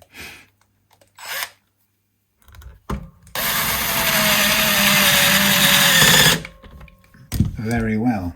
Okay, so we are ready to, next stage will be to put on the, or mask it off I should say, which I shall do, mostly off camera. Mask it off, polish it out, and then fit some more thingy strings, sacrificial strings, which I've got actually loads of spares, thank courtesy of Simon's Sacrificial Strings, a kind supporter of the Reloved workshop over many years, and somewhere out there will be a nice set of strings to, just so I can fit them to do the nut slots. Like I say, normally it would be great to have a left-handed 16-inch radius, which this is, tusk nut, but they don't seem to make one, and if they made one right-handed, they certainly don't make one left-handed, so getting an exact nut for the job ain't going to be a thing. So we're going to need to make do, and the best way to make do is to start with a 12-inch radius one and just fit it in and then cut the slots to match, which is entirely doable. And my sort of thing about trying to keep the factory slots untouched is that's an ideal, it's a target I try to have wherever possible, if I can use the factory slots without cutting into them. It's just a nice to have, but there are times when you can't have that, and those are usually when, for example, I have to make a custom tusk nut for a guitar that there just isn't a tusk nut for. And it's basically, as you can tell, it's anything, a lot of left-handed things, but generally anything above 12 inches tusk hasn't got a nut for it. Maybe on some of their acoustic nuts they might have, but certainly not in the Strat style thing, which is a bit of a pity, because if you think about it, most of your cheaper Chinese Strats will have 16 or 12 or greater radius, so it's a bit of a missing. Maybe their take is that somebody who buys a Chinese early late 80s Chinese or early 90s Chinese vintage isn't going to invest a £10 on a tusk nut. Well, I think that's probably short-sighted, Tusk Graphtec, trust me.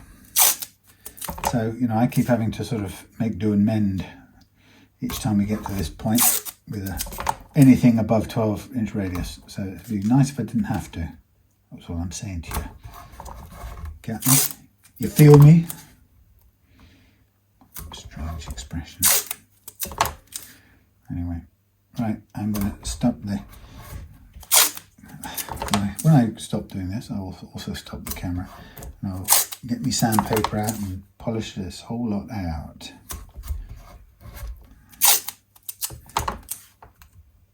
And I'll also, I forgot to see, while the thing was still running, I got stuck into this, and I forgot, what did I forget? I forgot the ground at the back. I forgot to solder it up. Now, I also need to cut some thinner bits of masking tape, or hope that I've got some here on the here board, which would be nice. I probably have. I can just stand that up here for a minute. Oh, anybody out there? Yep.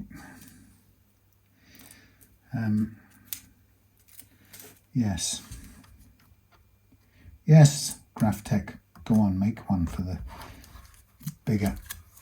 larger radius, for the man with a larger radius in his life.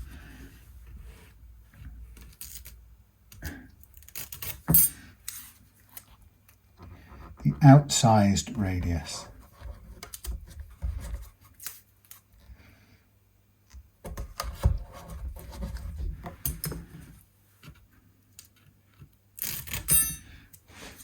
Take heed.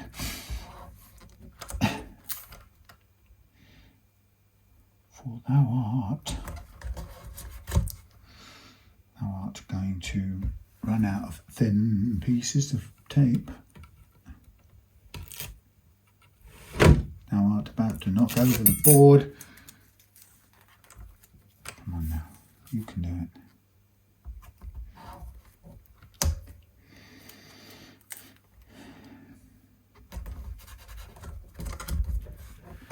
Come on now, a couple more very thin ones, possibly. Could just do, maybe with a bit of a stretch. Yay!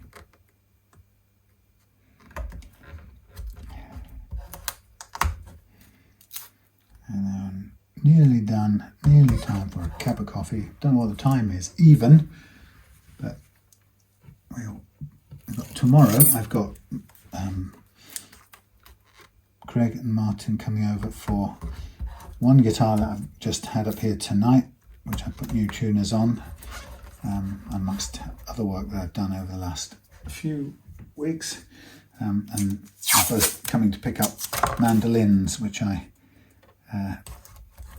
put, what do you call them, microphones, piezo mics into them, and did a few things here and there to them. So there's a few items, 2 guitars and 2 mandolins to pick up there. Gail coming on Sunday for this one, and her Trekkie, which I've fixed the problem with the headpiece on. And yeah, fair bit going on. Oh right, flip it over, boy. Do the thing I forgot today. Hold on tight.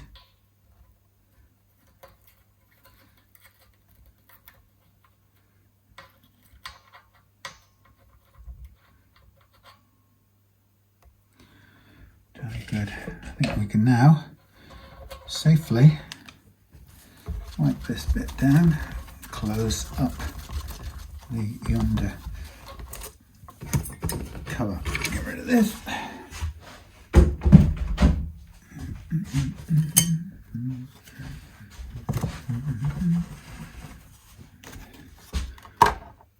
We don't need to do any tremolo settings, so I can put the strings in fairly straightforward through there.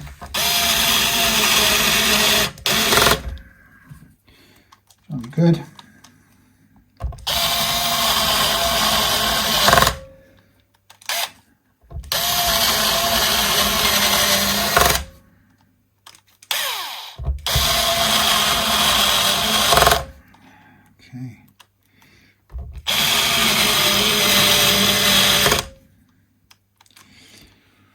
Okay, I will see you in a short minute. In a New York minute. Oh no, I better not say that because Don Henley doesn't like it. Here we are, heading for the home straight. Frets all polished out. Now what I'm doing is I'm now getting lined up to work on the fret slots on this. So I'm going to cut them backwards, which is going to be the opposite way to which they're currently facing. That's fine. So the aim is to get them down to the correct height, and then we'll cut off all the rest of the unnecessary surplus nut.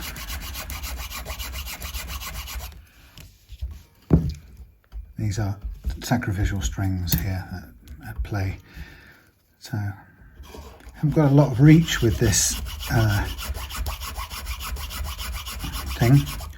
file because the trees are in the way and stuff, but I should be able to get quite low before filing back everything.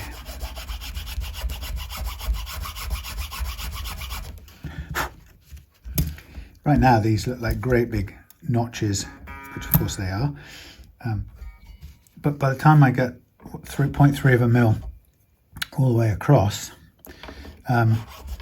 it's when we get 0.3 of a mil all the way across on all of the frets, then they'll all be following the radius. So that's 0.4.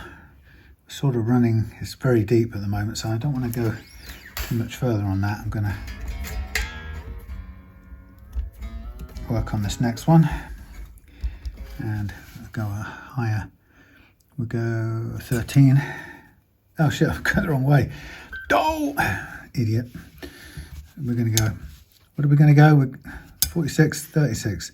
That should have been 36. Let's go down in the 36 department. My mistake.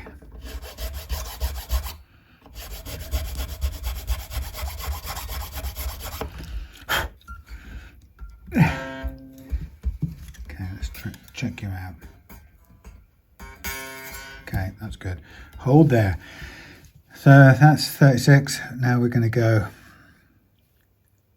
No, I'm an idiot. That should have been 26. Now this is 36.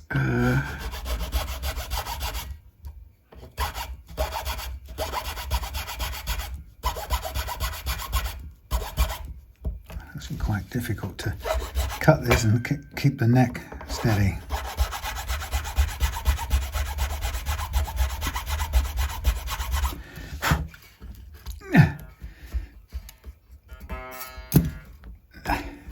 So for this first bit, I've got so much material to take off that we end with a very deep slot for the time being.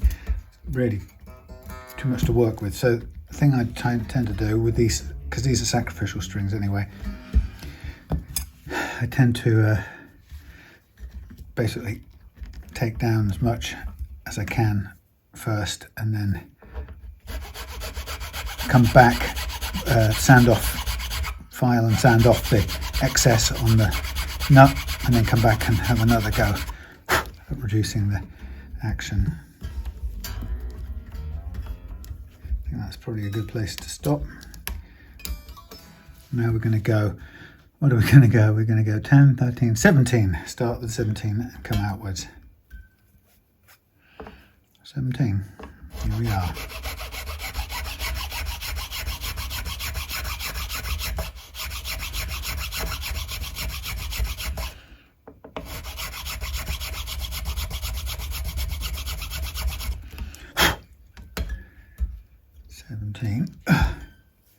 God, it's such a deep slot.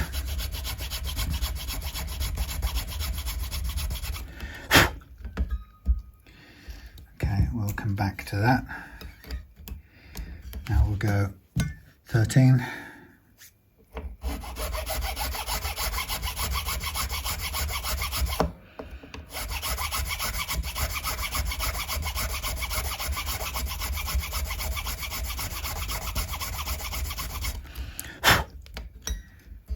Good. And then we'll finally go with 10. So like massive great chunks, and it looks ugly as sin, but we will tidy that up any minute now.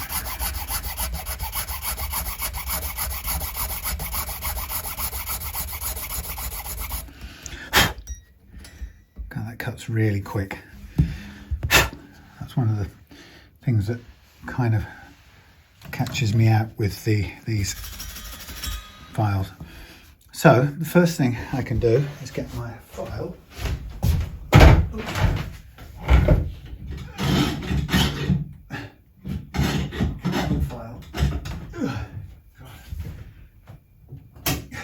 Shinto even, a Shinto rasp. No, I can't really get to it with that. That's a shame. It would be quicker. So here we go.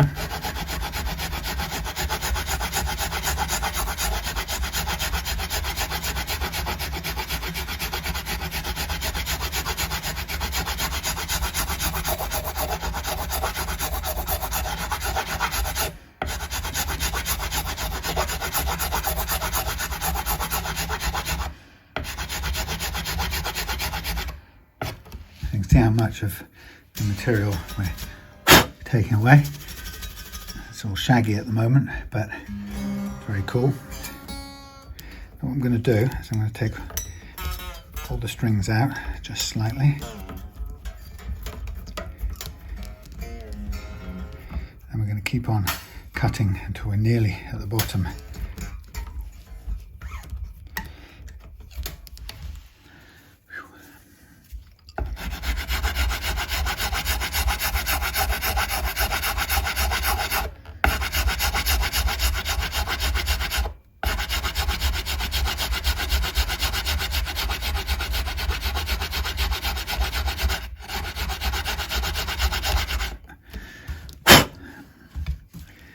By the time we get down to the end, we've got practically nothing left here at all, but that's absolutely fine because it's meant to be nice and low, and it needs to have enough to hold the strings in place.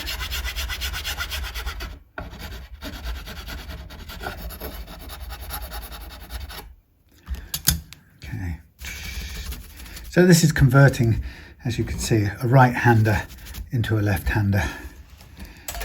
We put the things back in. Now, sometimes I'm tempted at this point because I find these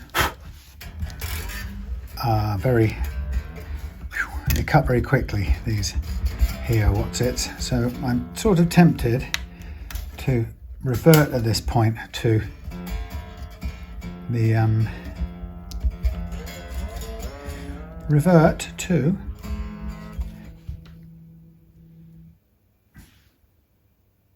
what was that? Are you working? I'm tempted to revert to the notch file, which is delicate-er, but I'm going to be confident. Yes, I am. So what do we want? We want the 26. We want the 26, and we want to go down to, well, really, we want to go down to 30, if we're honest. So let's try.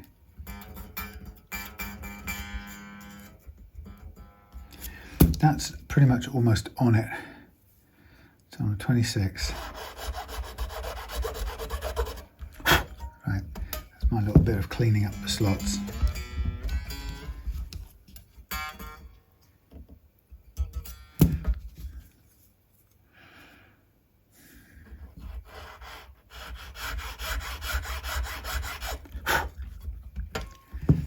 Ooh, look how quickly that cuts. Damn it. See, that's why I should have reverted.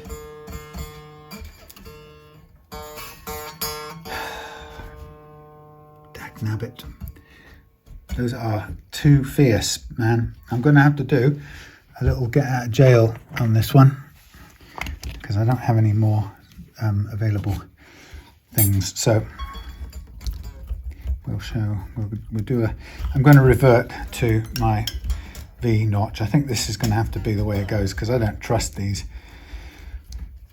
ultra massive files. That was the lightest touch a human being could have given it, and it went akimbo, frankly. So I'm going to do a little repair that it's not often that I do, but I'm going to do it in this case. So it's a little tiny amount needed in here, and a little tiny amount of this goodness needed there. We leave it go off like so, and if we want to, just to soak up any other goodness, we'll chuck a bit more of that in there. Okay. Da, da, da, da, da, da, da.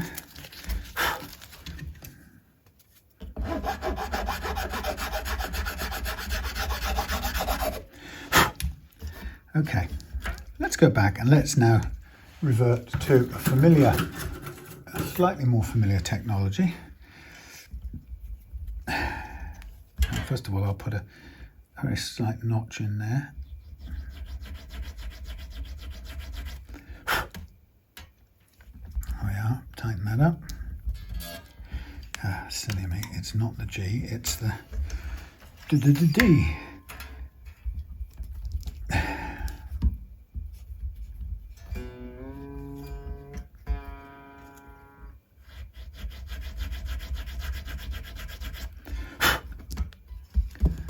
Okie dokie.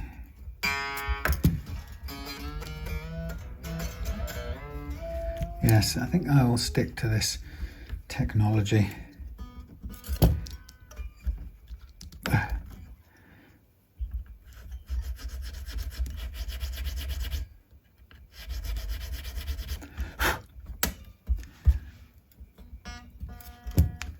More dependable.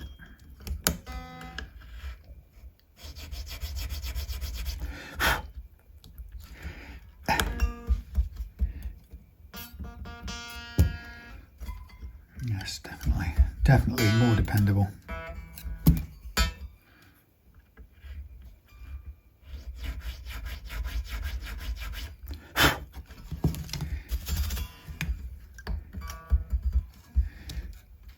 Let's see, just out of interest.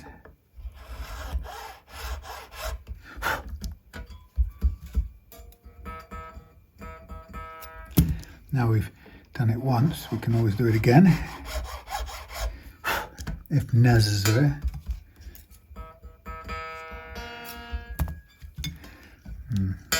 Not sure. Something about the notched V file that I'm confident with. Don't know why, just am.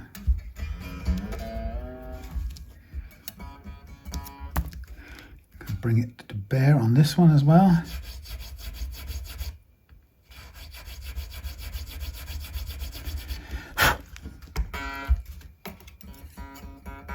If necessary, I can always use the file to round out the bottom of the slot,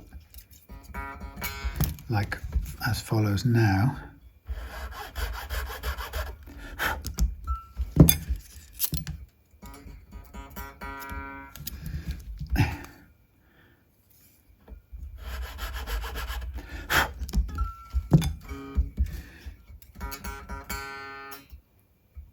Slightly over still.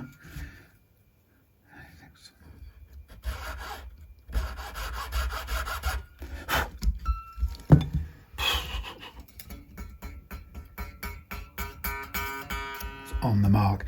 That goes down too quickly for my liking. I just don't think it does the thing right.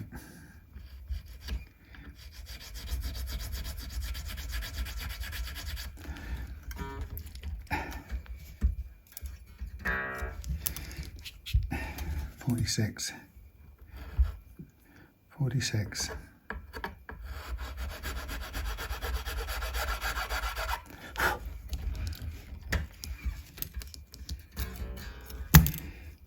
I've got to learn to control this. That's the thing.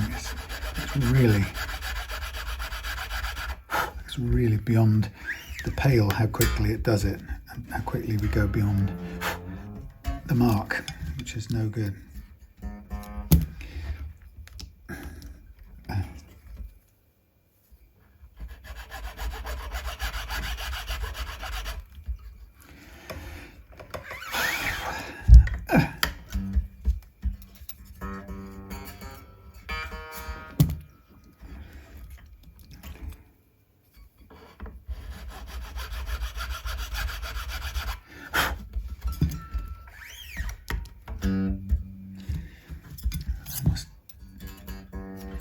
Almost there.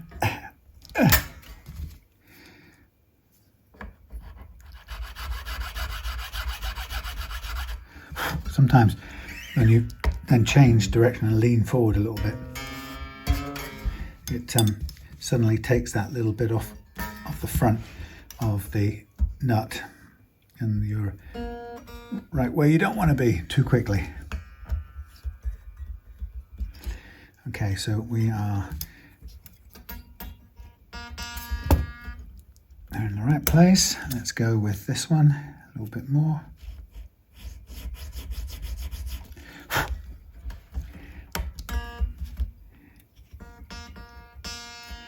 Close to it.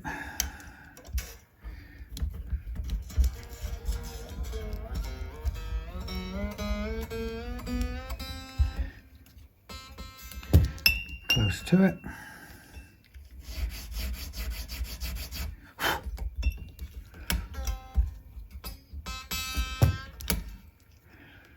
So I think I'm kind of a bit more confident with this V-notch file for these last tiny microscopic adjustments, because it's so hungry that you take off too much too quickly.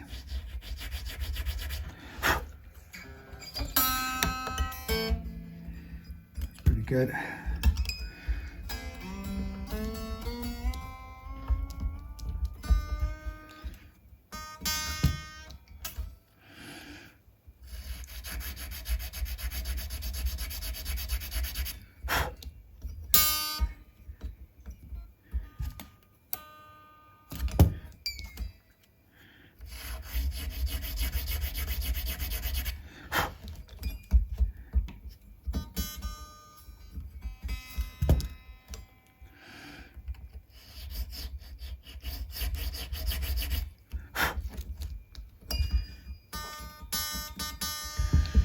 Close.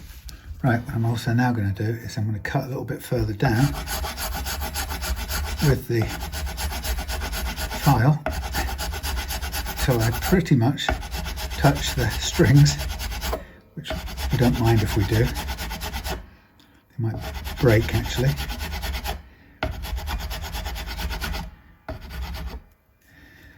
Okay.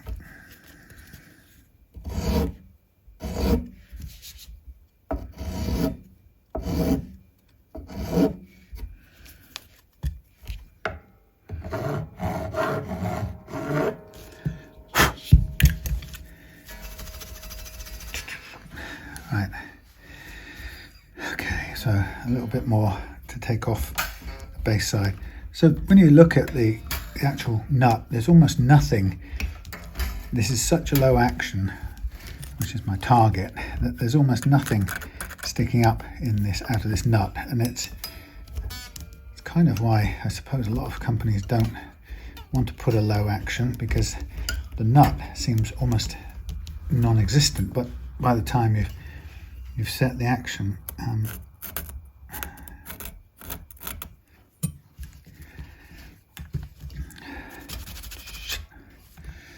okay, so looking at the gaps, we can now take this down even further.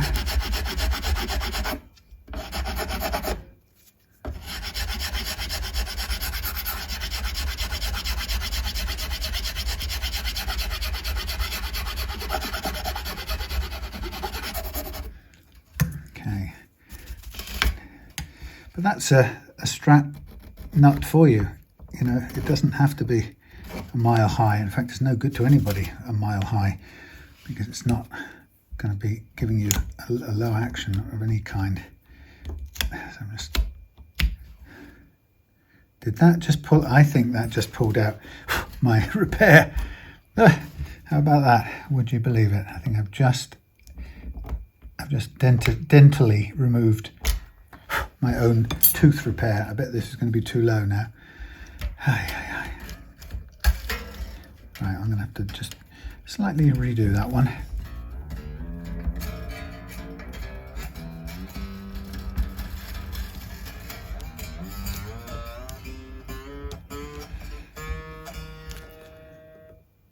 Well,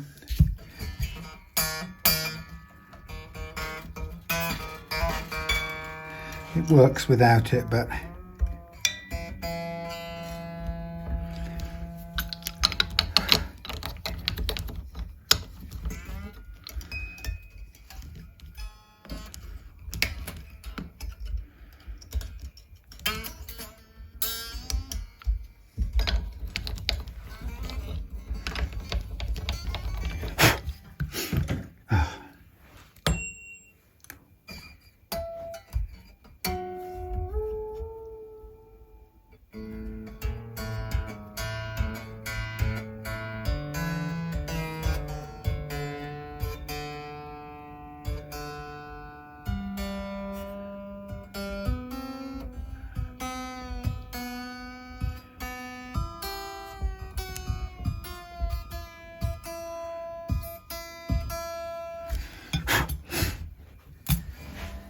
Well, it is a fraction lower than I would like.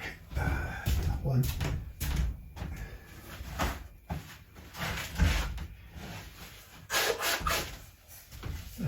So it's funny that I removed my own fix by scraping the nut. Well,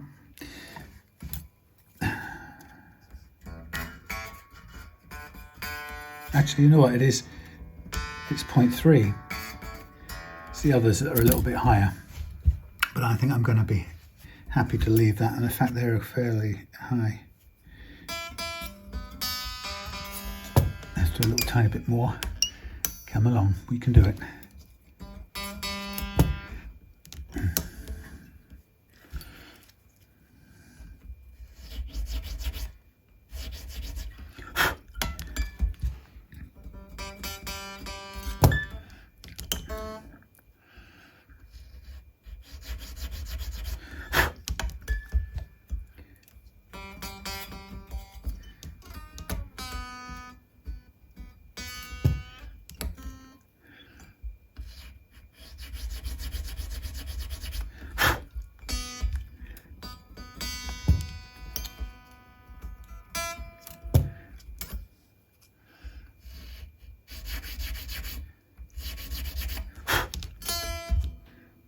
Perfect. Right, so these are going to come off. Let's just do a quick check on the intonation. I know it will be a different set of strings when it comes to it, but let's just check the play the sound noise thing. Time to go home soon, bit of a late one, but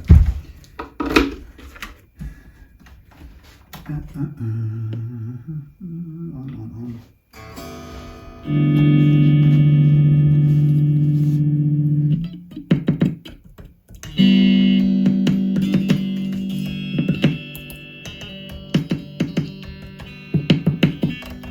Very good. All working. Right, let's do the intonation bit. We'll get close anyway for this guitar. Let's go zoom out.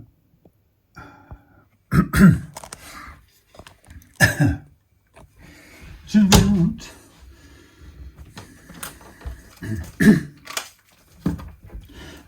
Blimey.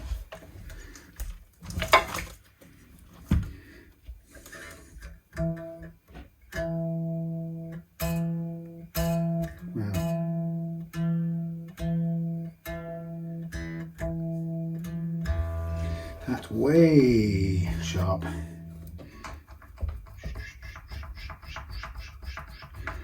Backwards you come, my dear boy.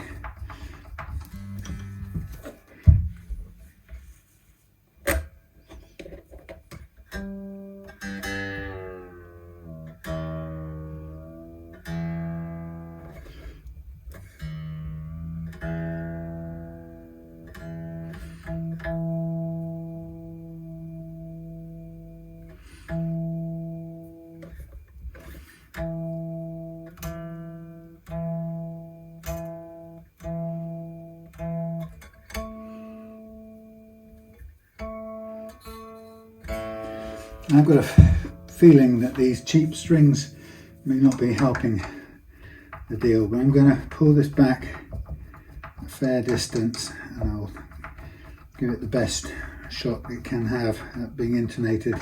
But I'll check again when I put the new strings on, because I suspect these cheapy Chinese strings are not going to be helping the state of affairs here at all.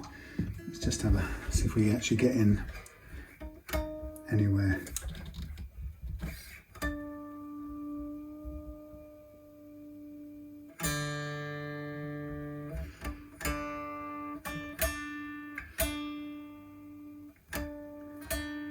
Wow, quite a lot sharp. I can only hope it's the strings.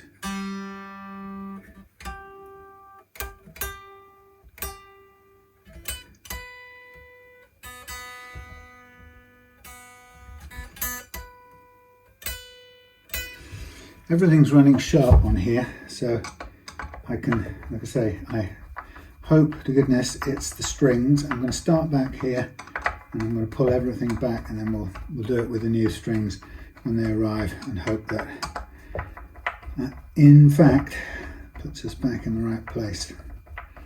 If not, then it's just a slight problem with the positioning of the bridge, which there's nothing we can really do about, short of doing a whole load of mega surgery to replace the bridge.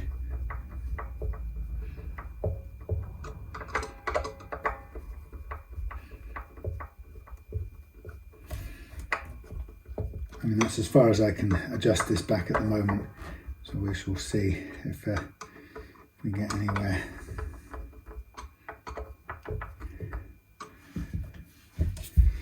I mean, it's possible that all the strings can be radically wrong. So for example, fake strings I've had, fake Ernie balls, were all out of intonation. That's about right. On this, well, now I've moved it quite a way back.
That's about right.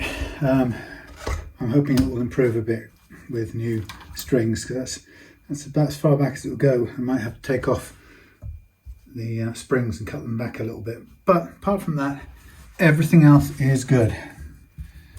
Hooray. The only thing I might want to do when I'm at home, I'll do it when I'm at home and changing the strings, is the only thing I might want to do is just smooth out that nut a little bit more, but it's pretty much done. Okay, well, thank you for watching, and a bit of a late one, but there you go. Gail's left-handed vintage Strat complete with hole and paracord, and a bit of paracord that dropped on my finger and burned me and has now made a blister. Horrible. Okay, thank you. See you soon.